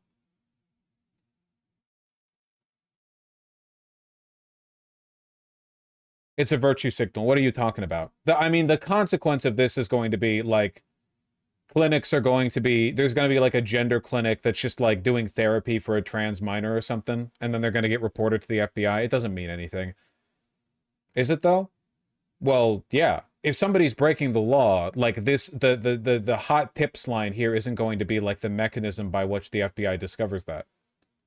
This isn't really the sort of thing the FBI normally goes after, right? They're talking about it here because, I don't know, maybe some Doge intern or whatever the fuck, right? They're performatively signaling their, you know, anti-trans intentions. So anyone who performs circumcision, right, straight to jail, right? In a based world. Vosh, have you seen the Musk tweets yet? You guys need to learn. Okay, here's a bit of decorum, okay? Ask other people whether I've done it. Because you need to think, in your head, you need to think, I know you're not used to it.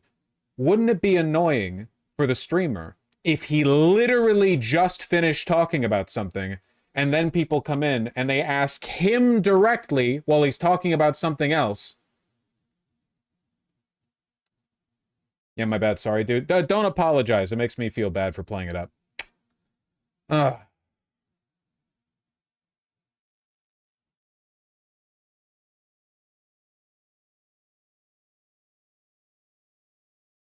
Honestly, I just don't have much to say about this because I really do think it's a virtue signal. I like the FBI has not been weaponized as aggressively as the Department of Homeland Security because the average FBI agent is like a you know, a well-trained professional who is like selectively idiotic, particularly with regard to the guidelines of their department.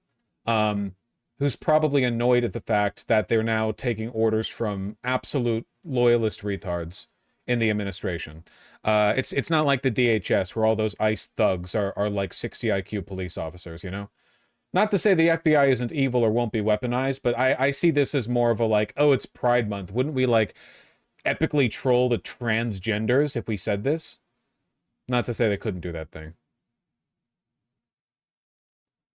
All right. This has been on the tab for a second. What is it? I don't think. Do you think what's going on in Gaza now is a genocide?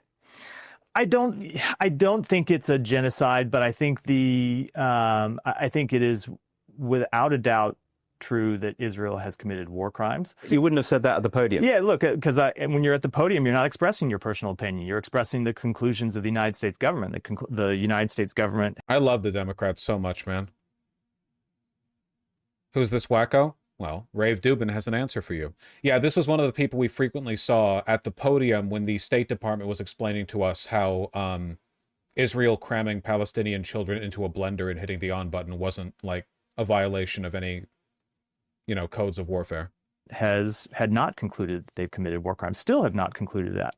But your personal view is they have. And they were while you were there. But let me qualify that. There are two ways to think about the commission of war crimes. One is if the state has pursued a policy to deliberately committing war crimes or is acting reckless in a way that aids and abets war crimes. And that, I think, is an open question.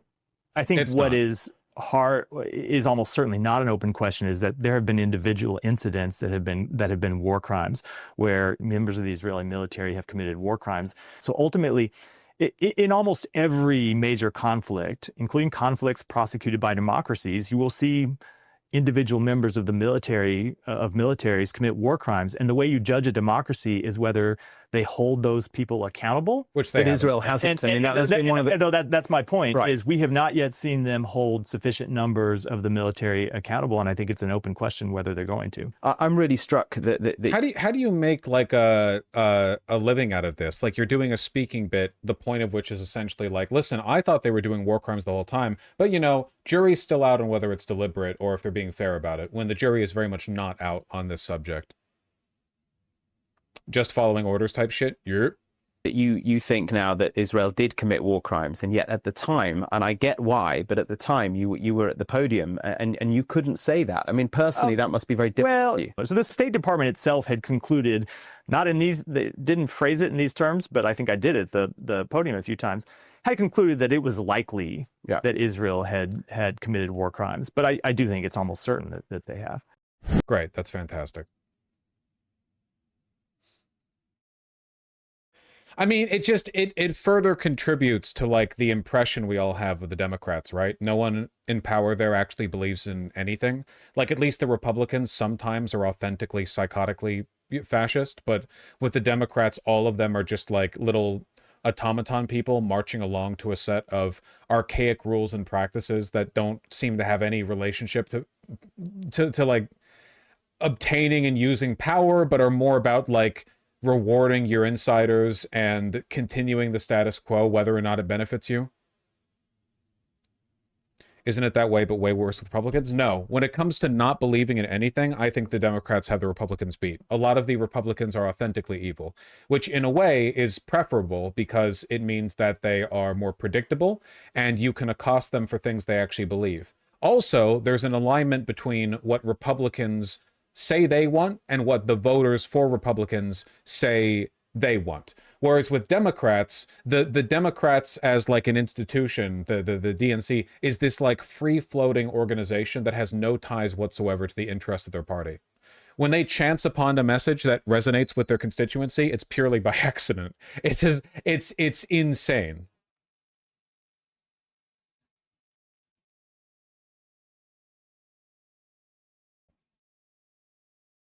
I mean, seeing how Trump has been breaking with Israel is something Dems would never do. Yeah, I mean, Schumer is literally trying to pivot to the right of Trump on Israel and Iran, which is insane. Trump has condemned Israel's unwillingness to end the war in Gaza way more and more aggressively than Schumer has, because Schumer, of course, wants it to continue. He wants Israel to get to do whatever it wants to do. Schumer needs to go. Yeah, but it's like the whole Democratic Party.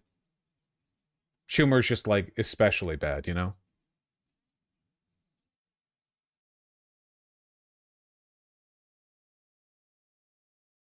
Schumer needs to shit himself. Yep.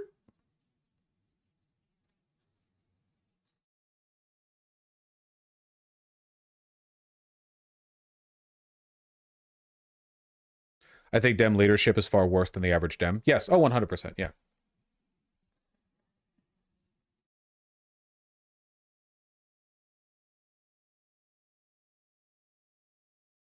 Anyone else find it annoying when Vosh says Europe? Hold on. No. I don't see a single person in chat who said that. Nerp.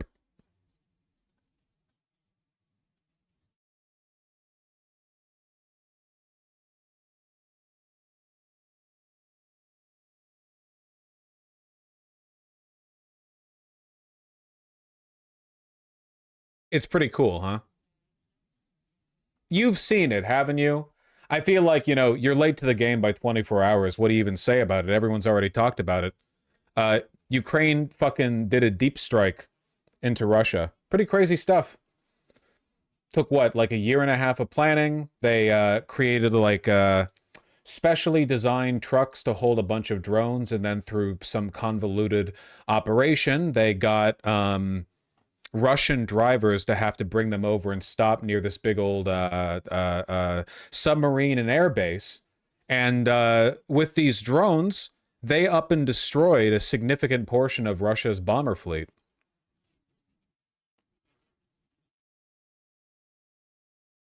This is one of the reasons why Ukraine was pushing for long-range missiles for so long, right? Like, a lot of Russia's air equipment is just sitting out in open fields, very far from the front lines, so safe from attack unless you have the kinds of weapons that, say, we have. So, in lieu of super ultra long-range missiles or fucking ICBMs or whatever to fire at these airfields, they did a sick, nasty drone attack.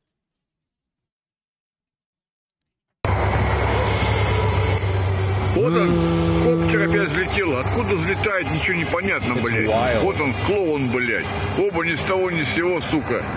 Оба! Вот дела, блядь. Ёб твою мать, до чего техника дошла. А нахуя мы работаем за рулем-то, блядь? Лучше он коптером управляй, нахуй, грузовой и все. О, блядь. А, это менты сшибают его, прикинь? Это какой-то пидорас. С автомата очередь, нахуй. О, нихуя себе дела, блядь. Оказывается, пидорас, оказывается. This is from the truck driver who's freaking out. Yeah, you gotta feel a little bad for him because he's just, I'm pretty sure he's just a Russian civilian truck driver. So he drives over here and then his truck explodes with a bunch of drones that go and attack extremely expensive equipment. Yeah, he's just like, I didn't, like, that's why he's recording, right? He's like, listen, I literally have no idea what's happening. They apparently just straight up executed him when they got to the truck. Yeah. Yeah, that sounds about right.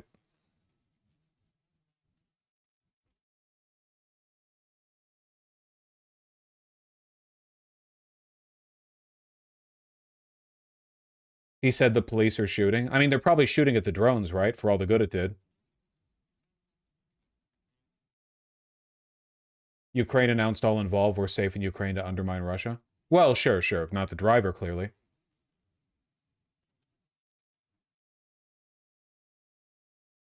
Watch the feed of the attack. Well, show me what video you're thinking of. There's like a million videos out there. But no, they destroyed some, what was it, like 1/3 of the bomber fleet? Destroyed Tu-95, Tu-95, Tu-95, Tu-95. Insane. I'm trying to find, there was this one image that I remember seeing, this one specific image that showed the planes on the runway afterwards and all the damage they had taken, like all the holes in them.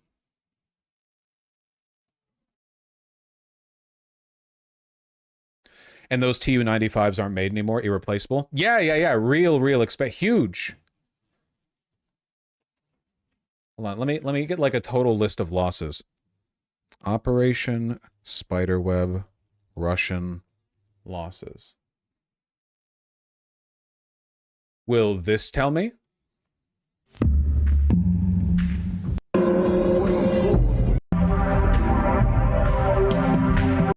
Is this Zelda music?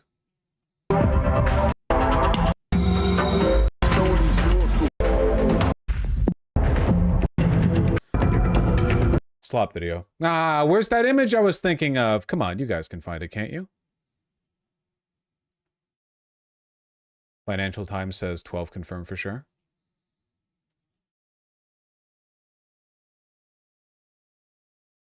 This video is well explained. I don't want a well explained video that's 30 minutes long. I want a single specific image that I'm thinking of.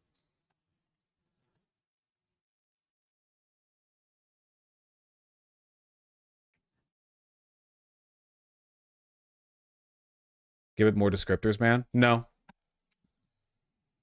I'm playing the girlfriend card. If you can't read my mind to provide me what I want, I'm mad at you. 12-minute video contained the drone footage. But that's not the picture. It's not the picture.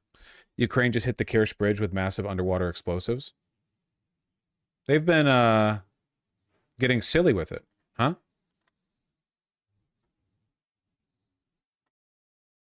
Hello everyone. So today, that may go up featured here.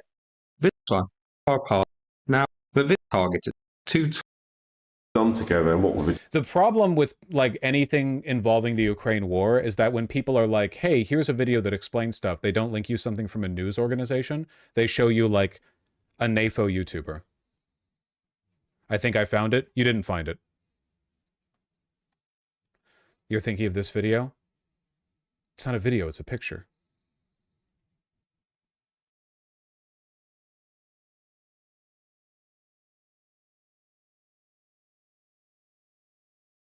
Four Tu-95s destroyed, 1 damaged, 1 AN-22 destroyed.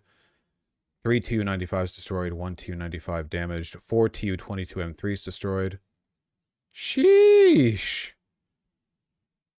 Well, according to this tweet, it's 16. That's a list. That is true. That is a list.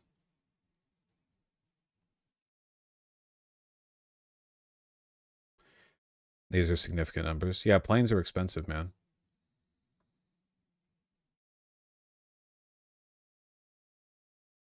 The A-50 is a huge deal because there's only like 4 of them in existence. How often does Russia even deploy these expensive vehicles to the front lines? Like how often does it actually risk them?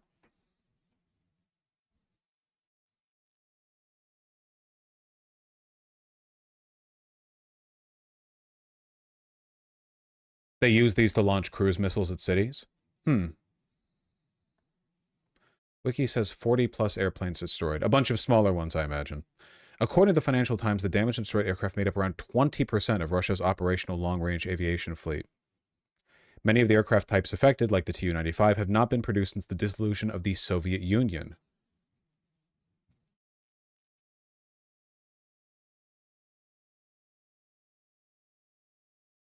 Wall Street Journal columnist Bernard Henry Levy compared the operation to Israel's Pager attacks on Hezbollah fighters. Oh, you mean the one that killed a bunch of civilians? Fascinating.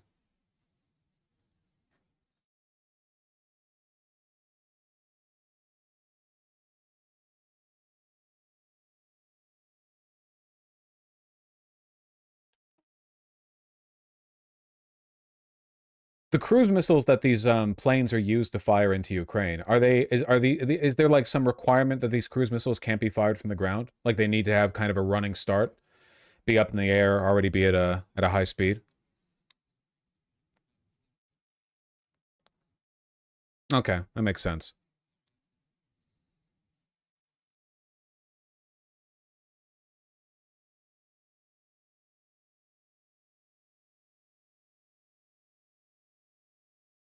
TASS reported that a truck driver alleged to be involved in the attack was questioned by the police. The defense ministry said there were no casualties in the attacks they admitted. One driver interviewed by Russian state news agency says he and other drivers were surprised by the emerging drones and tried to knock them down by throwing stones. It doesn't mention that they killed any driver here. Was that just speculation? You telling me chat would give me misinformation?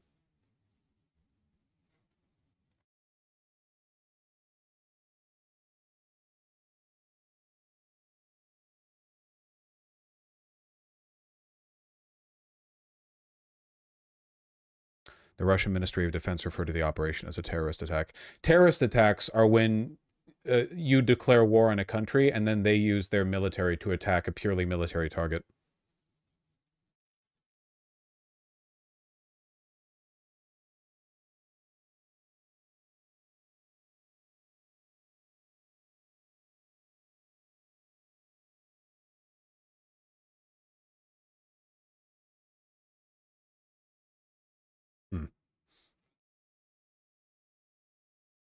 You know, I think for me, one of the most impressive things. Yeah, I see they've hit the Kursk bridge.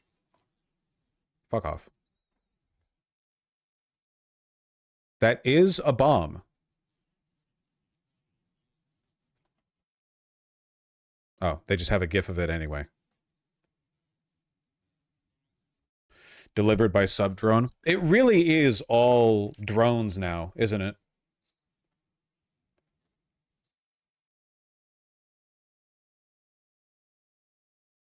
Always has been. Some say humans are just meat drones.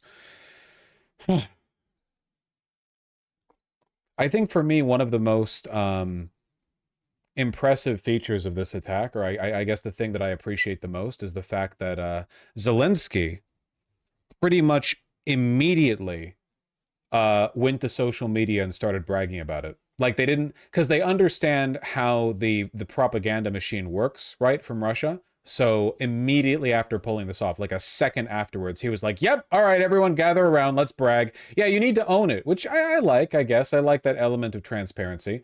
The info would have gotten out anyway, but it's pretty cool.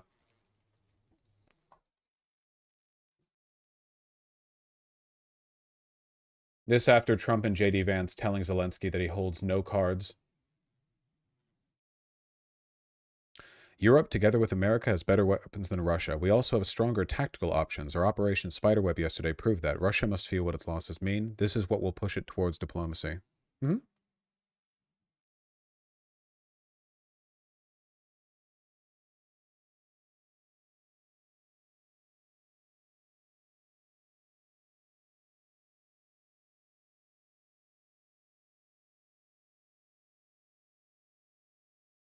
Didn't they get Ukraine to sign over mineral rights? We talked about that deal, but it's complicated. I think that deal benefits Ukraine. I don't think it's bad for Ukraine at all. This war is unwinnable for Russia. I think that's true. I think that's probably true, yeah. If this war kept on grinding on as it is right now, I think that eventually Ukraine would win. It's just a matter of one, nukes, and two, how much suffering it would take to get to that point.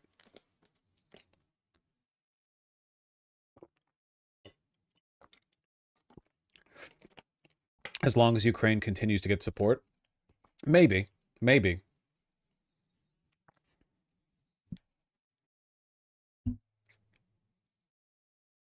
Ukraine has shown weak points in the front lines. I mean, how long has it been since Russia made any real, like, territorial gains into Ukraine? Front lines are pretty much held steady.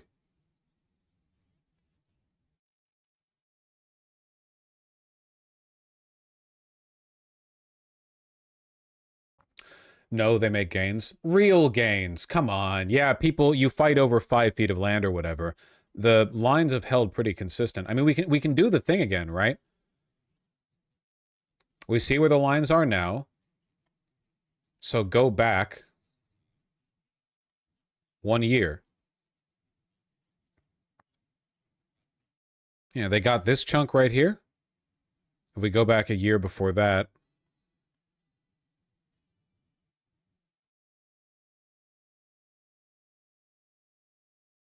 yeah. It seems like once mines are thrown out, you're just kind of fucked. I just wonder if it's going to push Russia to muster again. Here's the portrait of the leader of Operation Spiderweb. He looks really funny. He's like Gru in real life. Stuff like this reminds me how much we've forgotten. Okay, this is very funny. This is the head of Ukraine's security service. This is... Remember how the other day I said that the new president of Poland, the one who won the other day, doesn't look Polish enough? This is exactly what the fuck I mean, okay? You need to represent your national and ethnic pride. You need to have a guy who just looks like a racist stereotype in government. Look at this fucking unit, dude. He's got the kinds of titties that, like, Fujoshis draw. Jesus Christ. Is he like 4 feet tall? Incredible.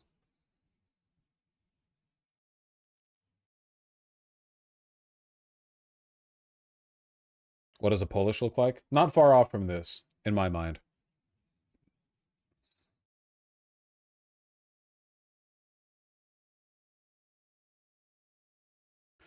Putin has an 88% approval rating right now? Well, yeah, of course.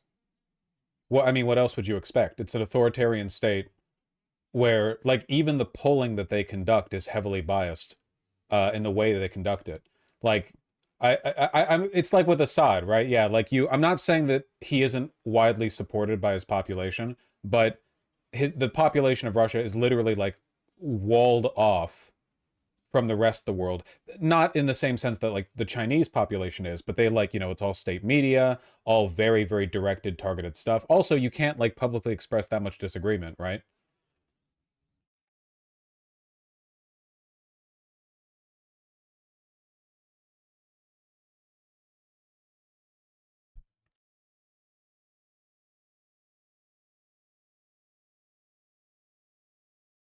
I think he's smiling. He's clearly smiling here. Oh. Either way, happy for them. Say something about the dog. The dog and the guy look the same. That's what I have to say about them. They're both kind of like doing the same mean mugging.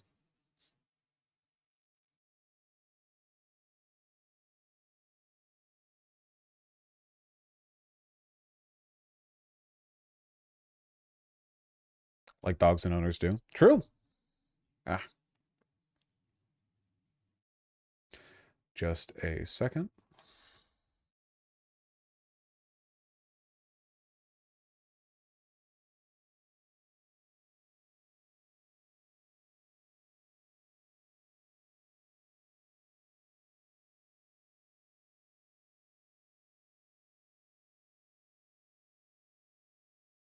This video perfectly summarizes the situation for Russian civilians. Where is this conducted? You know, a lot of Russia's population is like so deep rural. Do you think that the pollsters get to them? Like when they're like asking people, do you support the war effort? Do you support Putin? Are they just asking people in like Moscow and St. Petersburg and stuff?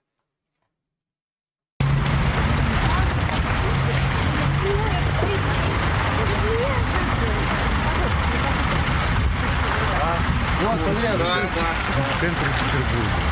Это душа России, душа России. Душа России. Посмотрите в эту душу России. Давайте посмотрим, что в этой душе. Живописнейшая архитектура 18 века. Прекраснейший пейзаж.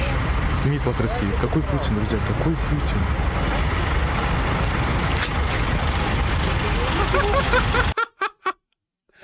Oh, that's funny.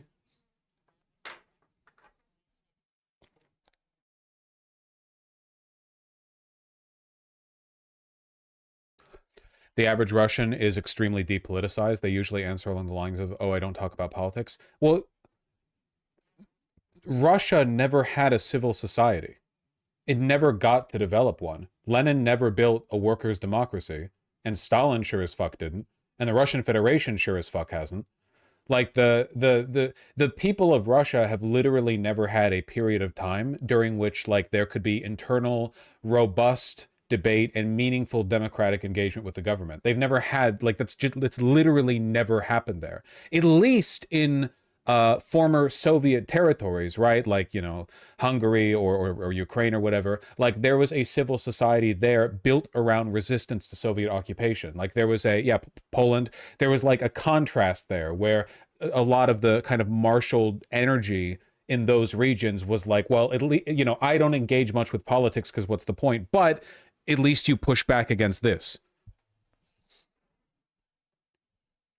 Not entirely true. During the 90s, there was some civic society. I mean, it's a broad statement. Obviously, all people have some element of civil society. It's how we exist, like interpersonally as a social species. But I'm talking about like broad tendencies, you know? Like an example of a society that has a very, very, very robust civil society, even when their government isn't that like democratic, would be France. We make fun of the French for it. Like the French have a really, really robust sense of like, well, we should go out there and do this or protest or whatever. You know, we should be like angry about this. They have a cultural tendency towards it. I would argue that to a large extent that's the case with many countries that currently don't get a chance to express it. For example, Iran. My impression of Iranians is that a lot of them really resent the regime because they didn't want to be ruled by like Islamists after the Iranian Revolution, and they still kind of like have that seed of dissent within them, you know? But they don't get to express it, of course, because of where they live. You get me, right? Georgia, the country, not the state. Another great example, Greece. I would say that like the occupation of Greece during World War II, the like partisans fighting against the Nazis and like the communists in Greece who were kind of like crushed. You know what I mean, right?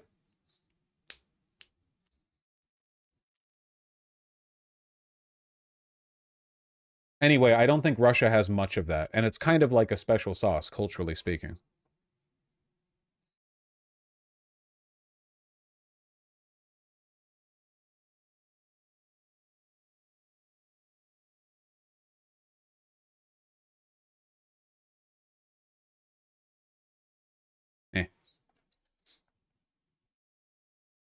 Opposition to the military dictatorship in Greece was formative for current Greek civil society.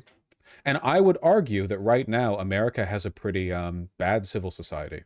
I think that American civil society was probably at its most robust, probably between like, I don't know, 1890 and 1930s or 40s. The big wave of like union engagement, right? Maybe up to the 60s. Maybe you could extend that up to the 60s. There was very clearly a period of time, like beginning at some point during the big like Gilded Age labor movements, and the Great Depression. You have the first feminist movement, and you have like these like massive waves of Italian Irish immigration, and like New York City is like this big fucking hotbed for political activism. And then you run into World War II, and it's people very, very engaged, and it carried forward at least to a point to the 60s. But at some point since then, maybe since Watergate, I don't know, people like their cynicism has just, you know, people's interest in participating in society has kind of dwindled. I think in direct proportion with the construction of the suburbs, because the American dream, like the dream of an Italian grandpa, as I understand it, I've never talked to one, is to live in a 600 square foot house in a villa that like overlooks the Mediterranean and to eat tasty food and get fat.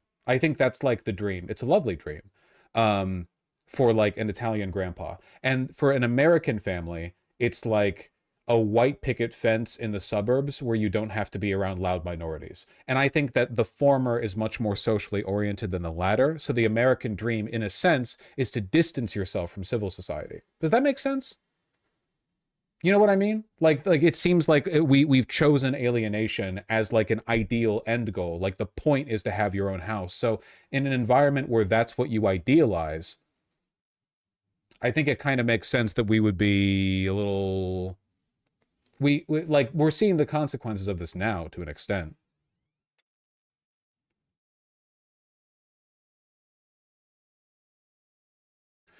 Part of the reason France is such a strong civil society is they have an extremely elitist political system, which means you need other outlets for social tension. That makes sense. Also, I think that in a good functioning democracy, people should more or less kind of like hate their government, you know? Like, I think that much in the same way that I think that a stream environment is at its best when I'm antagonistic to you and you're antagonistic to me, there's a kind of like mutual contempt, like a mutual, what are we doing here? Like to me, you guys are unemployed, contrarian, lazy fucks who sit around and criticize me with all my great points. And to you, I'm an entitled, ungrateful, egomaniac live streamer who just likes sitting here and like listening to the sound of his own voice. Like, I think that's a good... I think this is a good rapport, right? And caught for me too, caught both ways, okay? Caught, like, I think that works. And I think likewise, like the role in a democracy, the constituency, right? The voters should be like, all right, motherfucker, you promise you're gonna do this? Go out there and do it, and we're gonna nibble at your ankles the whole time. And the politician is like these fucking grumbly, whiny fucking workers. They have no idea how hard it is to be up here. I can't get half the shit I promised done. And there's this like mutual contempt that still, of course, represents the wishes of the people, but is, I think, in my opinion, indicative of like a good attitude towards power, right? Like, even if you are working at a job where you have a great boss, right? Like you work at a small place and your boss or manager is just a cool person who is as good as they really can be to you. They give you a lot of leeway. You know, it's easy. They find people if you're sick or whatever. Like they do what they can. You shouldn't take that and be like, I love bosses. When bosses are done well, everything works fine. You should, in your mind, you should be like, well, fucking like every day you're called into work, even when the boss has done nothing wrong to you, you should be like fucking, but then you go there and like have a good time. The griping is an essential component. Are you describing incentives for engaging with Hegelian dialectics? I mean, kind of, a little bit. Otherwise, you get into like fascist collaborationist messaging with regards to class and social divides, and I think that's bullshit. Well, it depends on the social divide, right? Between politician and worker, there should be antagonism. Between black and white, there shouldn't be. You know, I mean, obviously, unless it's a funny joke. Didn't you have a progressive victory interview? Fuck! I forgot. Sorry, I was rambling. Let me pee real quick. Whoa, my fucking back. Don't make fun of me.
Got him.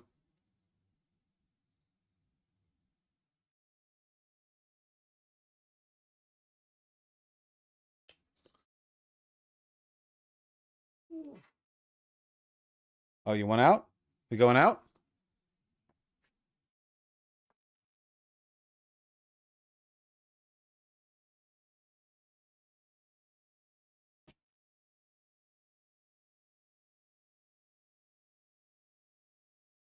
Oh. For those of you who weren't here at the beginning of stream, I tweaked my back about a week ago, and yesterday while doing some calisthenics to heal my back, I tweaked it a second time. I don't know why. I was being pretty careful, but okay.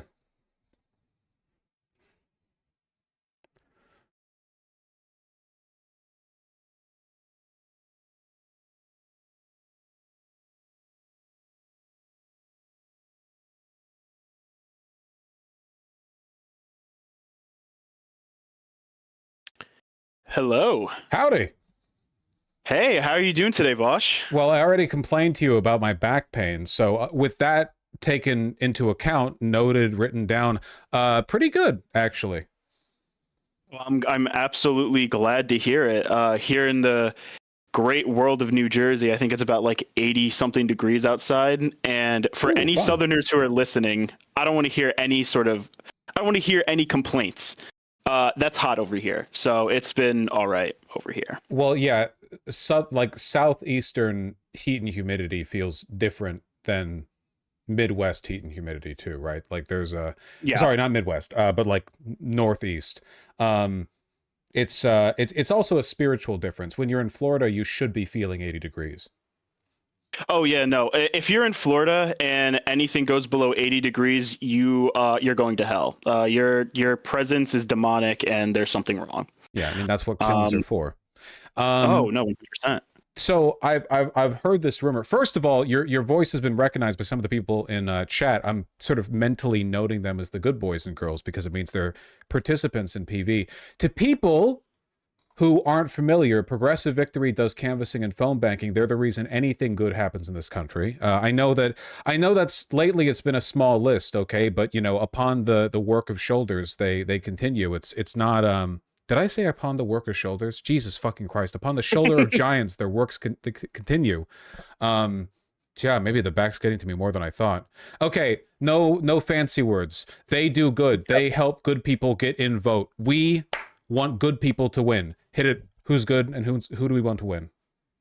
So we have two major candidates who they've been talked about on stream a few times in the past here, who we're really hoping to win, both of which are in the Northeast, in both New Jersey and New York. Now, I'll start with New York because I'm sure it's a little bit more recognizable to most of you guys here. Progressive Victory has officially endorsed Mamdani for New York City mayor. Oh yeah, very big yippee. With the race so close, the last I checked, Mamdani was down by 2. It's insanely close. It's crazy how much he's so close. A single phone call really means life or death here, right? So we are looking for everybody, all hands on deck here, right? Doesn't matter if you're in New York or if you're out of New York, right? This is a phone bank. No matter where you are, please sign up. And especially if you're in New York, right?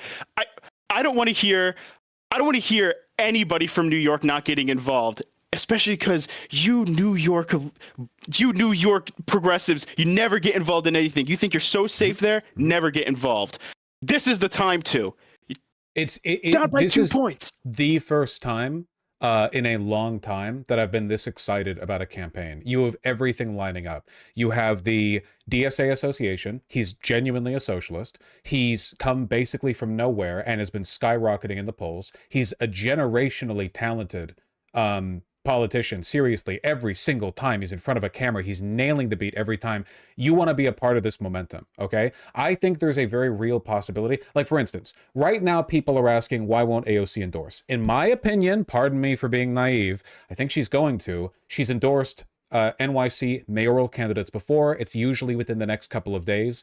I have no idea why she wouldn't. If she doesn't, I'll be upset. But I think that Mamdani is potentially so talented that in the future, people aren't going to say, oh, thank goodness Mamdani got that AOC endorsement. People are going to say, wow, AOC really gave herself credibility attaching yourself to Mamdani like that early. Like in the long run, he might be like a real rising star. So you want to be a part of that energy. And if you are and he wins, you feel great. But if you don't and he loses, you are going to hell. If he loses in like a 0.2, no, I mean it. If you're in New York, especially, and I've said this, no respect to people who back out on this. This is a real one, okay? If you're not here for this, if you're fucking jerking it instead of going out to the booths or early voting or whatever, nothing but hatred in my heart for you. Nothing. You'll be reincarnated as like a fly or something in your next lifetime. If you're not out, phone banking for Baraka, or not Baraka, sorry, with Mamdani, we're with Progressive Victory. We'll get into Baraka here in a little bit. But the race is so unbelievably close. If there was ever a race to get involved in, this is it. Now is the time. Also, we don't want a narrow victory. Cuomo needs to be crushed by the greatest margin possible. This is like, there is a huge difference in terms of, it's NYC, it's the global capital. There is a huge difference between Mamdani winning in like a narrow, nail-biting race on the 6th round of elimination in the ranked choice vote versus him crushing Cuomo on like round 4 with what would have ended up being like a 15-point difference. The difference means a lot, because a lot of what he's going to be doing here isn't just his power as a mayor, the official power, you know, what he can write, what he can sign or whatever, but the cultural power of a real mandate. As we've seen with Trump, right? Like the power that Trump is exercising with all the executive orders, obviously he's violating the law like endlessly. The real power is not the fact that he's president. The real power is the perceived mandate, which is why he and his cronies have been so insistent on indicating that, even though he won by a tiny margin, the insistence of a social mandate gives him the perceived authority to act way outside the bounds of his power. And you need that cultural momentum to get something done in a city that is as old and powerful as New York City. Mamdani can't just be a bureaucrat who slides in by a narrow margin. I'm sorry, I'm rambling, but I really care about this. No, it's all true. It's all true, right? Especially in a place like New York City. I mean, this defines the culture and the way that the Democratic Party moves, like in the future, right? This is other than 2024, this is the most important election. We need all hands on deck for this. However, that's not the only election that's happening. I briefly mentioned before, but we are also active in New Jersey. For those, again, who are not aware, New Jersey is actually having their gubernatorial race as we speak. Joyzy. Right now is the Democratic primary and it's a super close race. And Progressive Victory is officially endorsing Ross Baraka for governor. Now, that name might sound quite familiar to a lot of people here, and the reason why is he's the mayor from Newark who was arrested by ICE about 3 or 4-ish weeks ago, if I'm remembering correctly. He issued a lawsuit against former Trump personal attorney, Alina Habba, just this morning. Oh, yeah. Yeah. If there was ever a governor who was really going to stand up to the Trump administration, it's going to be Baraka. This is the man that we need in charge for New Jersey. And to kind of piggyback off again Mamdani a little bit, the day that Baraka was arrested, Mamdani was also right outside the detention center in Newark, right there protesting alongside all of Jersey activists all over the place, right? So Baraka has he's incredible. I mean, if you listen to the man speak, he's got that swag. You know what I mean? Like he really has a way with words that is like that actually boosts people up. Not only that, we do have like really close connections with the Baraka campaign. As we speak, or I should say in 7 minutes, we are hosting a PVX Baraka phone bank, in partnership with the campaign themselves to call New Jersey volunteers and get them out, or New Jersey voters and get them out to vote. We have a phone bank today. It's running from 5:30 to 8 p.m. We are doing phone banks every single day in our PV Discord server. And we're also going to be canvassing this upcoming Sunday in New Jersey. for Baraka again, right? So the energy is there. We have a very active New Jersey team, a lot of New Jersey volunteers who are like friends even outside of being, working together on political projects. So if anybody in chat's listening right now and you're from New Jersey, I want to see you joining this PV Discord server. Or else, again, you're going to go to hell, right? There's a lot of sins being committed today. It's true, and also, like I've said many times before, that the best way to feel good about your involvement in politics is to do it in a way that feels constructive. I know that a lot of people lately have been kind of tuning out from politics because it's depressing and it feels like there's no hope. To an extent, I also jokingly play into this, but obviously, if I thought there was no hope, I wouldn't advocate for possible changes in the future. We are in a bit of a down spot right now, but this is like the planted seed of potentially a new movement. The Democratic Party is useless, but Mamdani isn't exactly a DNC insider, is he? And likewise, right now, the governorship of New Jersey is, I wouldn't say they've been antagonistic towards progressivism, but especially the way they handled the congestion pricing business in New York City with the threatening to sue. Like, look, the two biggest opponents to the congestion pricing in New York City were the current governor of New Jersey and Donald Trump. So I think there's an alignment there, So to my mind, I'm thinking like especially if you really care about Mamdani, because I got to say, I really do like Mamdani.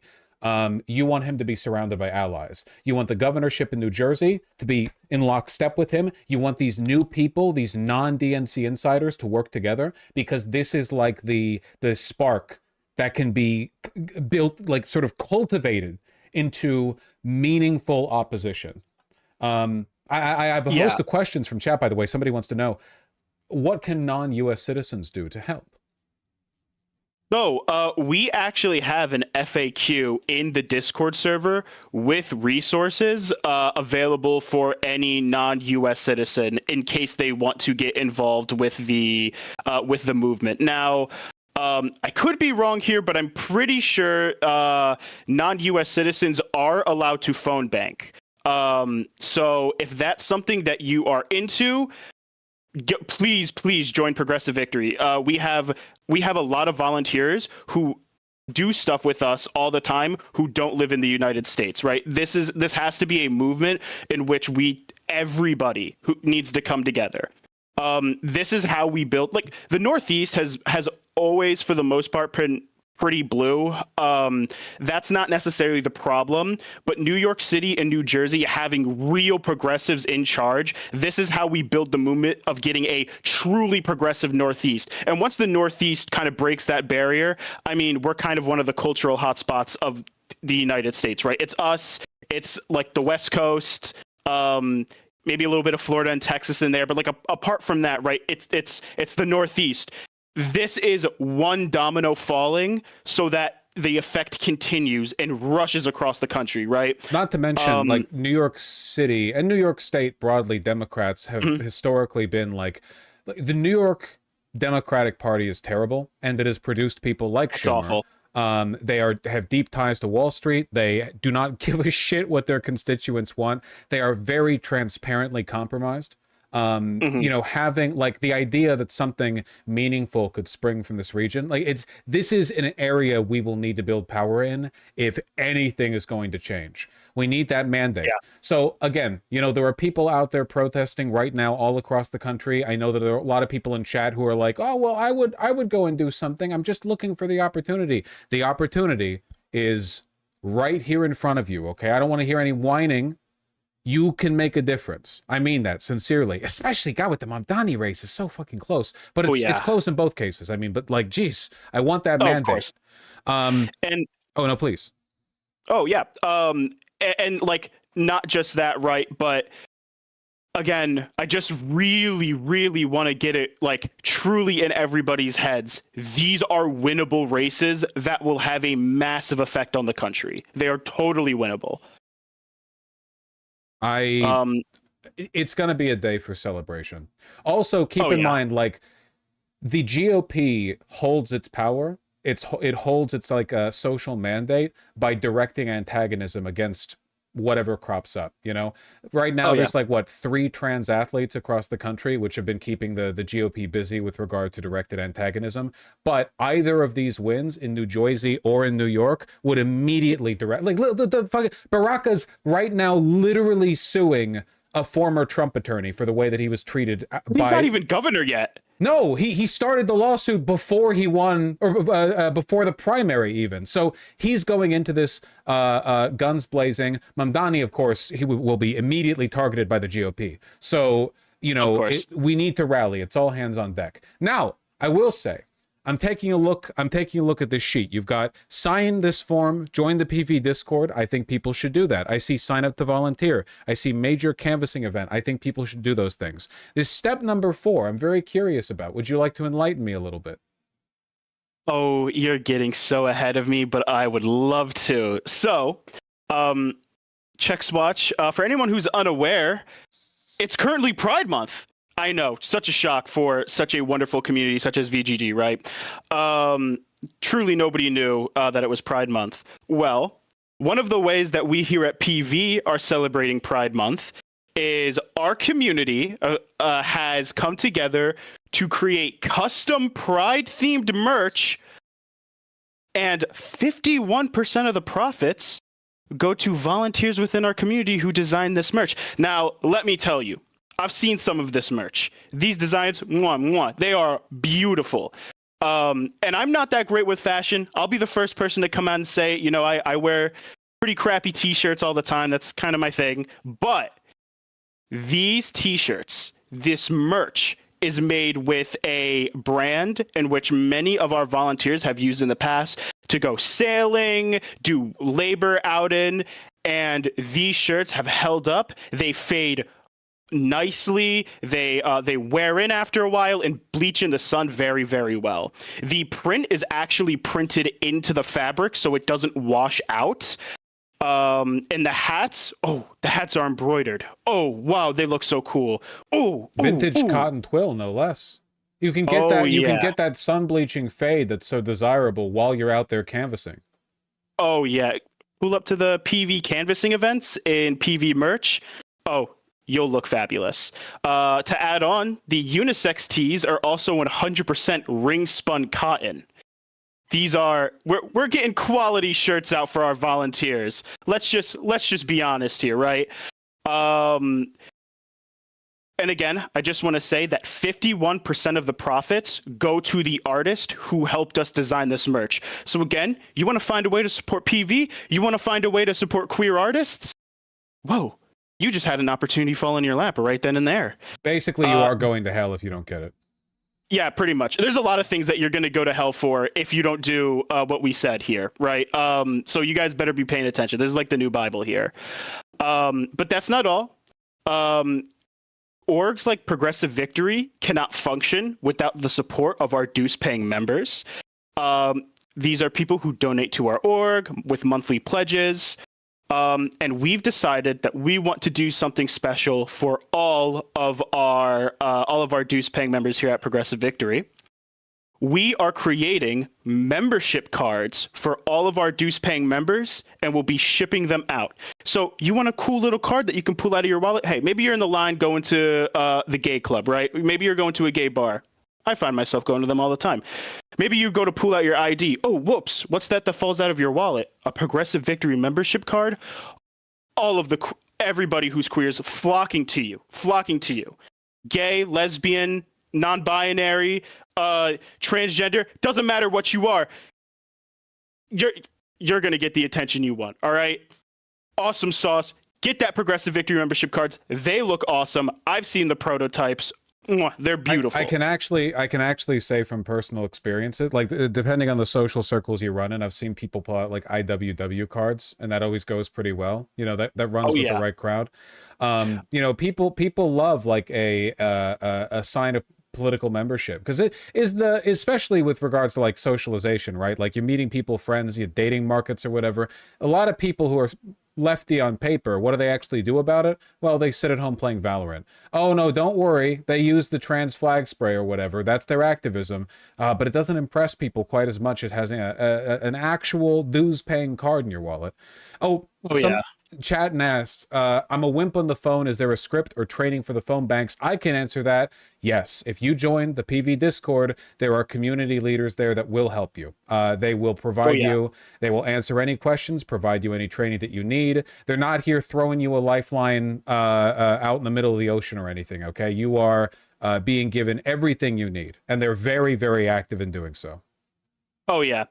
Not only that, but think about it like this, right? For any hardcore gamers in the chat, I consider myself to be one of them. You buy your trans skins, you buy your gay pride sprays, whatever. Instead of doing that, you could buy actual real life merch. Think of it. The clothes you wear is like a real life skin.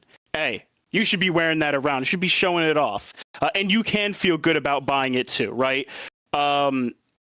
We have a wonderful community who, again, really pitched in hard here to make this happen, right? And maybe that next person, maybe that next volunteer who can make these big projects happen, maybe that's you. All you need to do is join the Progressive Victory Discord server. We are in very big need of more volunteers.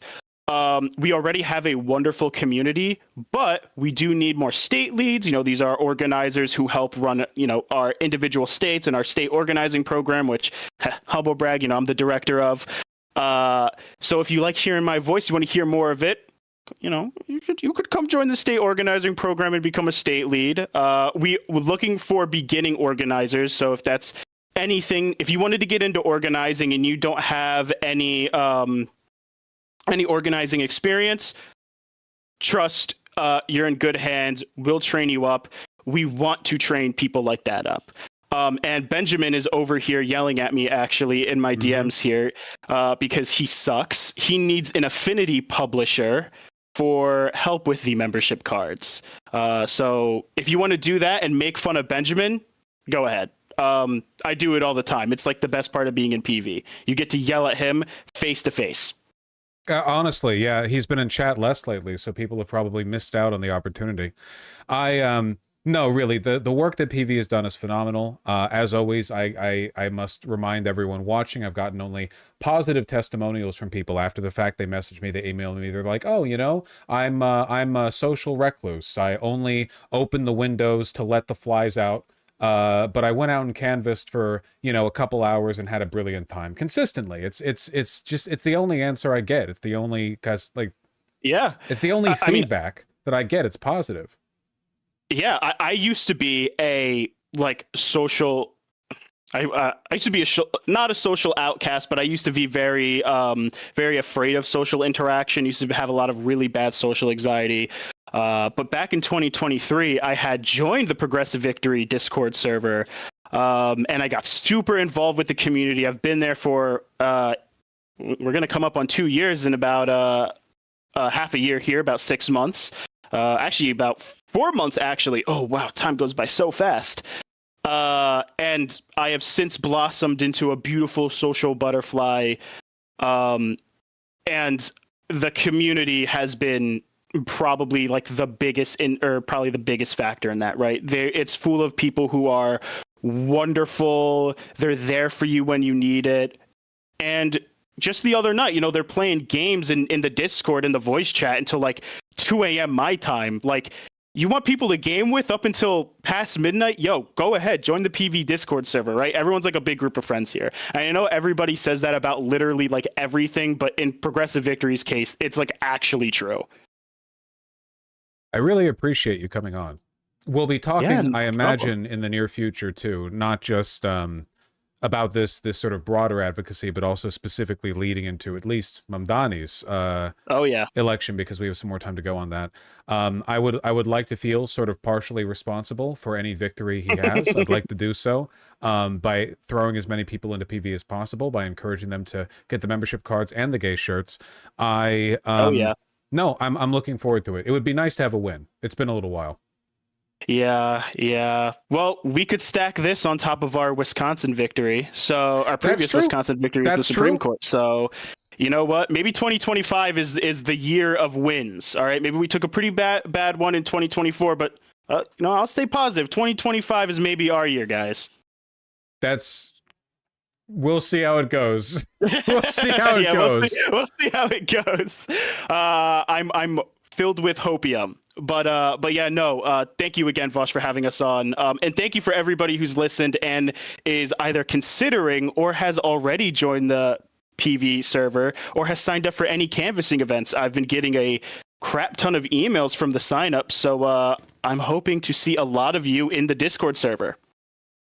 Thank you. And I'm Thank hoping you. you do as well. Take care.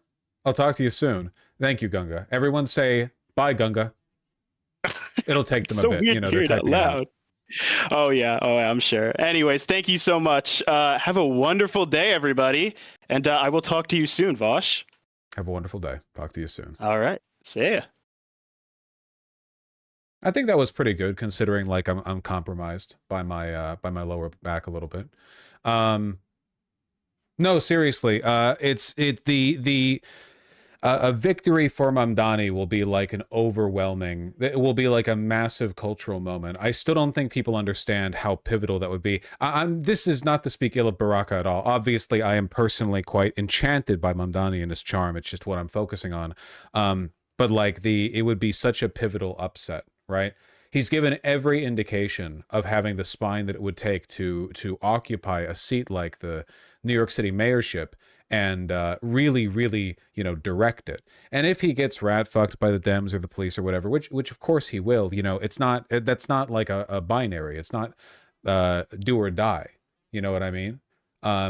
He fights against that, and the more of a margin that he wins by, the better he can fight against that. So he has to get a big margin. He has to get a big margin.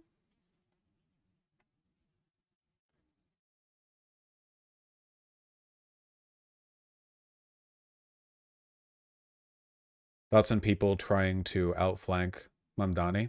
This is a tweet from Zukos Madre, a red fash freak with 200 likes. What do you mean? Thoughts on trying to outflank Mamdani? Well, these people exist exclusively to sabotage. They're paid saboteurs of any kind of like progress. This is also from multiple days ago. Where did you find this? This is from May 28th. Who are you? The Mouse 7, if that is your real Christian name.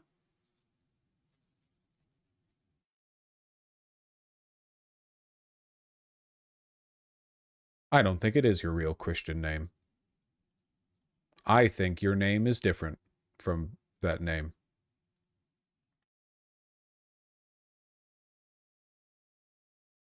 Yeah, that sounds about right, Telomeres.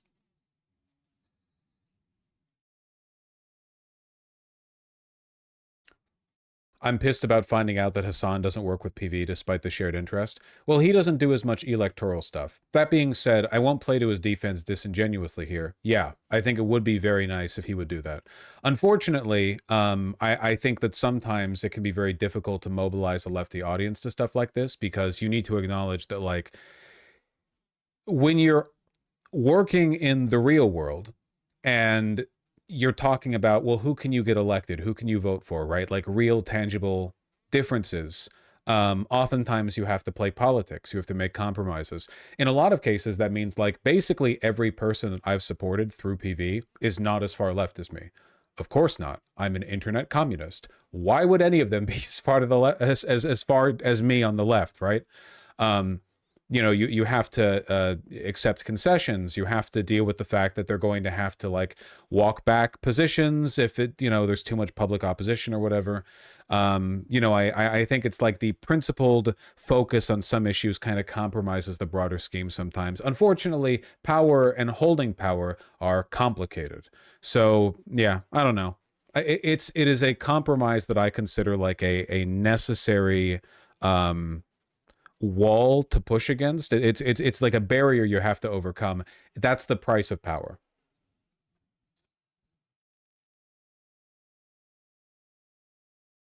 I heard that as well, Twitchy Doggo, that the DSA is trying to build some momentum off of this, but yeah.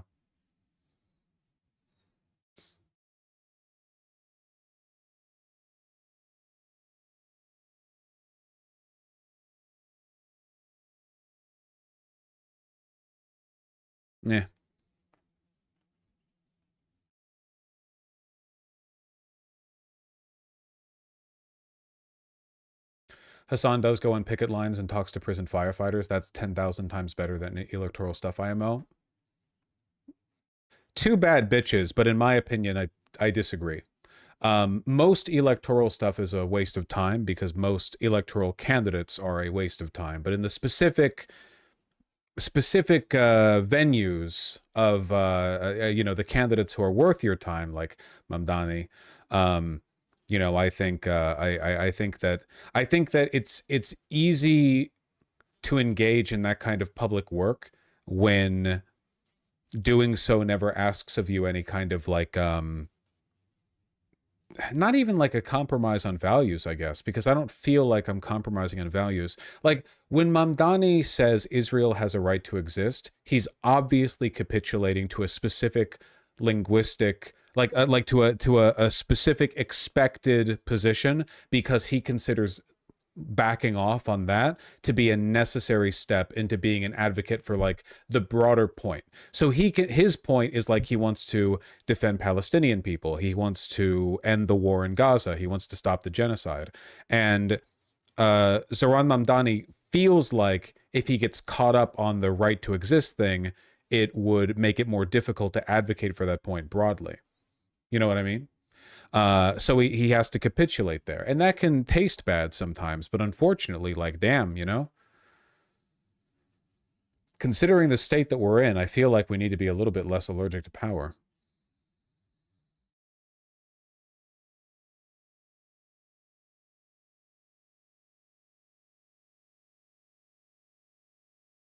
Hassan did a good interview with Zoran. Oh, I didn't know that. That's nice.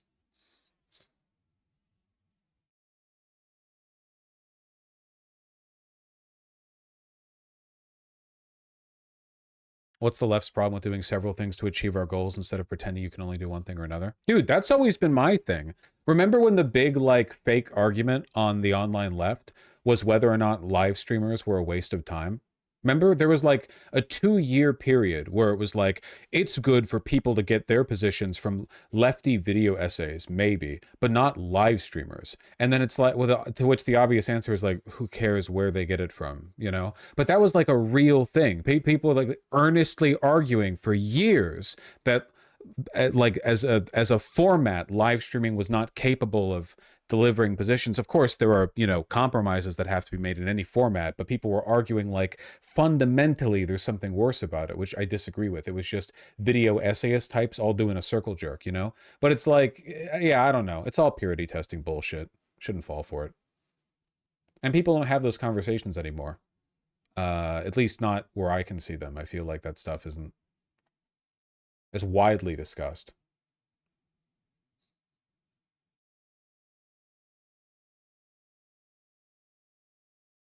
And now most video essayists live stream. Pays the bills.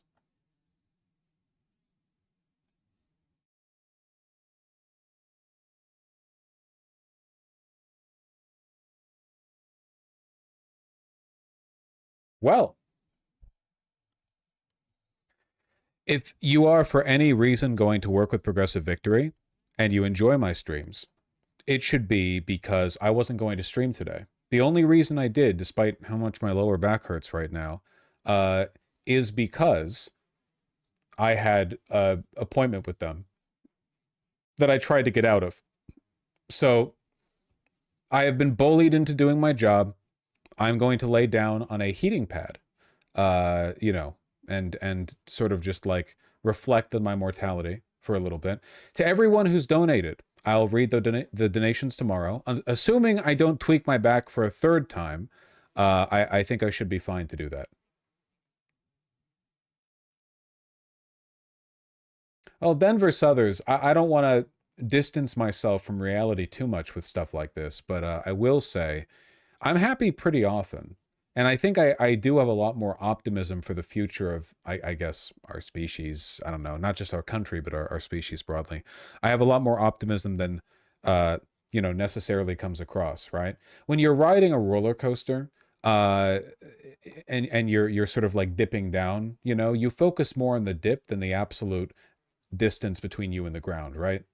It's more about the experience than it is about like, well, an objective evaluation of the likelihood of you crashing into the ground, I mean. Not to say it's not real, only like we are on the fucking roller coaster right now, aren't we?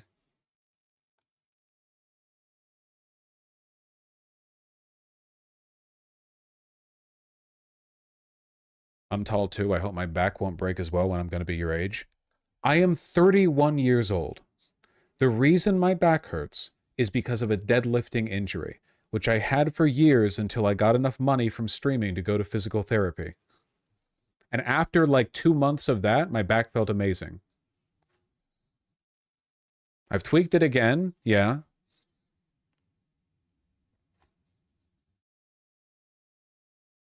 It's too bad. I really wanted to have a fitness journey this summer.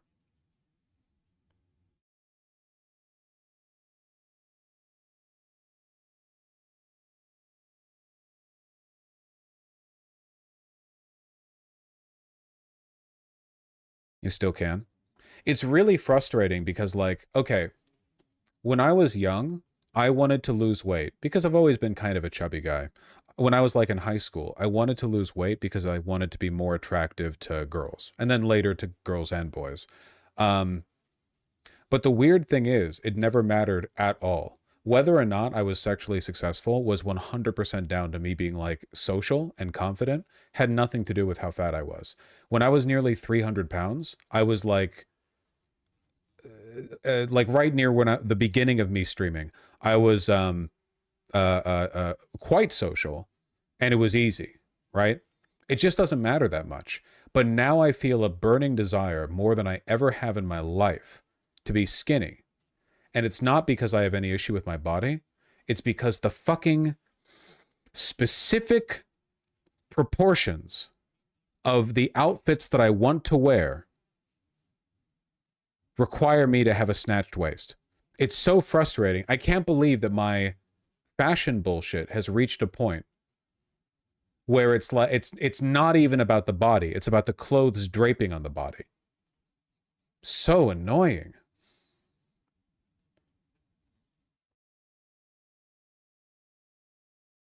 Do you think if you get skinny, you'll lose the breathable hips? No, my hip bones are just wide. But that's fine, because I have wide shoulders, too. Ah, Ryan! Yeah. Well, I'm ending now, Ryan. Are you going to upload that immediately, or are you going to, like, double video that? What's a good title for that?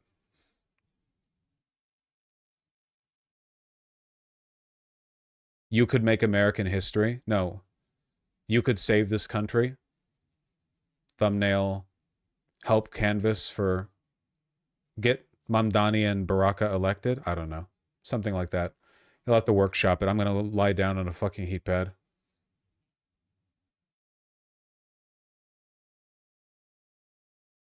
Do you think the designers deliberately do that rather than design for real people? No. They're for most brands, especially American brands, make clothes for like fatter people. But it's not about that necessarily. It's that there are specific proportions that aren't really up to your clothes. It's to your body, right? You know? I don't think there's anything necessarily wrong with that. One thing that you guys should note is that clothes used to be much more size specific. Now everyone's fat, so it's hard to do that. But it used to be like, it wasn't, you wouldn't go buy a t-shirt that was like small, medium, large, XL. You would go buy a shirt from Brooks Brothers, and the shirt would have your chest measurement and your neck measurement. And then you would have like tall or short. You would have like adjustments to the sleeves or whatever. People would wear clothes that fit them pretty perfectly, you know? The reason the sizing is the way it is now is because they want to, you know, sell as many clothes as possible to the widest possible audience without having to make a bunch of like little minute changes to the, you know, to the sizing. Ah, you get me. All right. I'll see you guys tomorrow, okay? Just learn to tailor your own clothing. Sure, but you can't really tailor the shoulders of a clothing item. Not like without extreme effort, but yeah.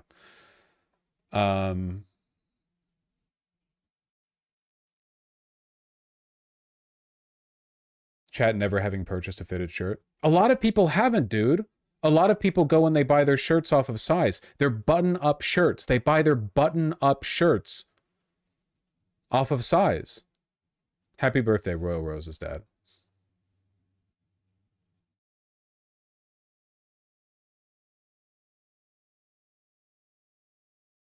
All right. Wish me luck. Oh, wow. That sucks. Oh, that's unfortunate. Anyway, sending you guys off. I will be here tomorrow. I'll read all the donos that I haven't read today tomorrow. I haven't read any donos today. So that means I'll read all the donos tomorrow. That's how math works. 100% of a number is the number. Peace.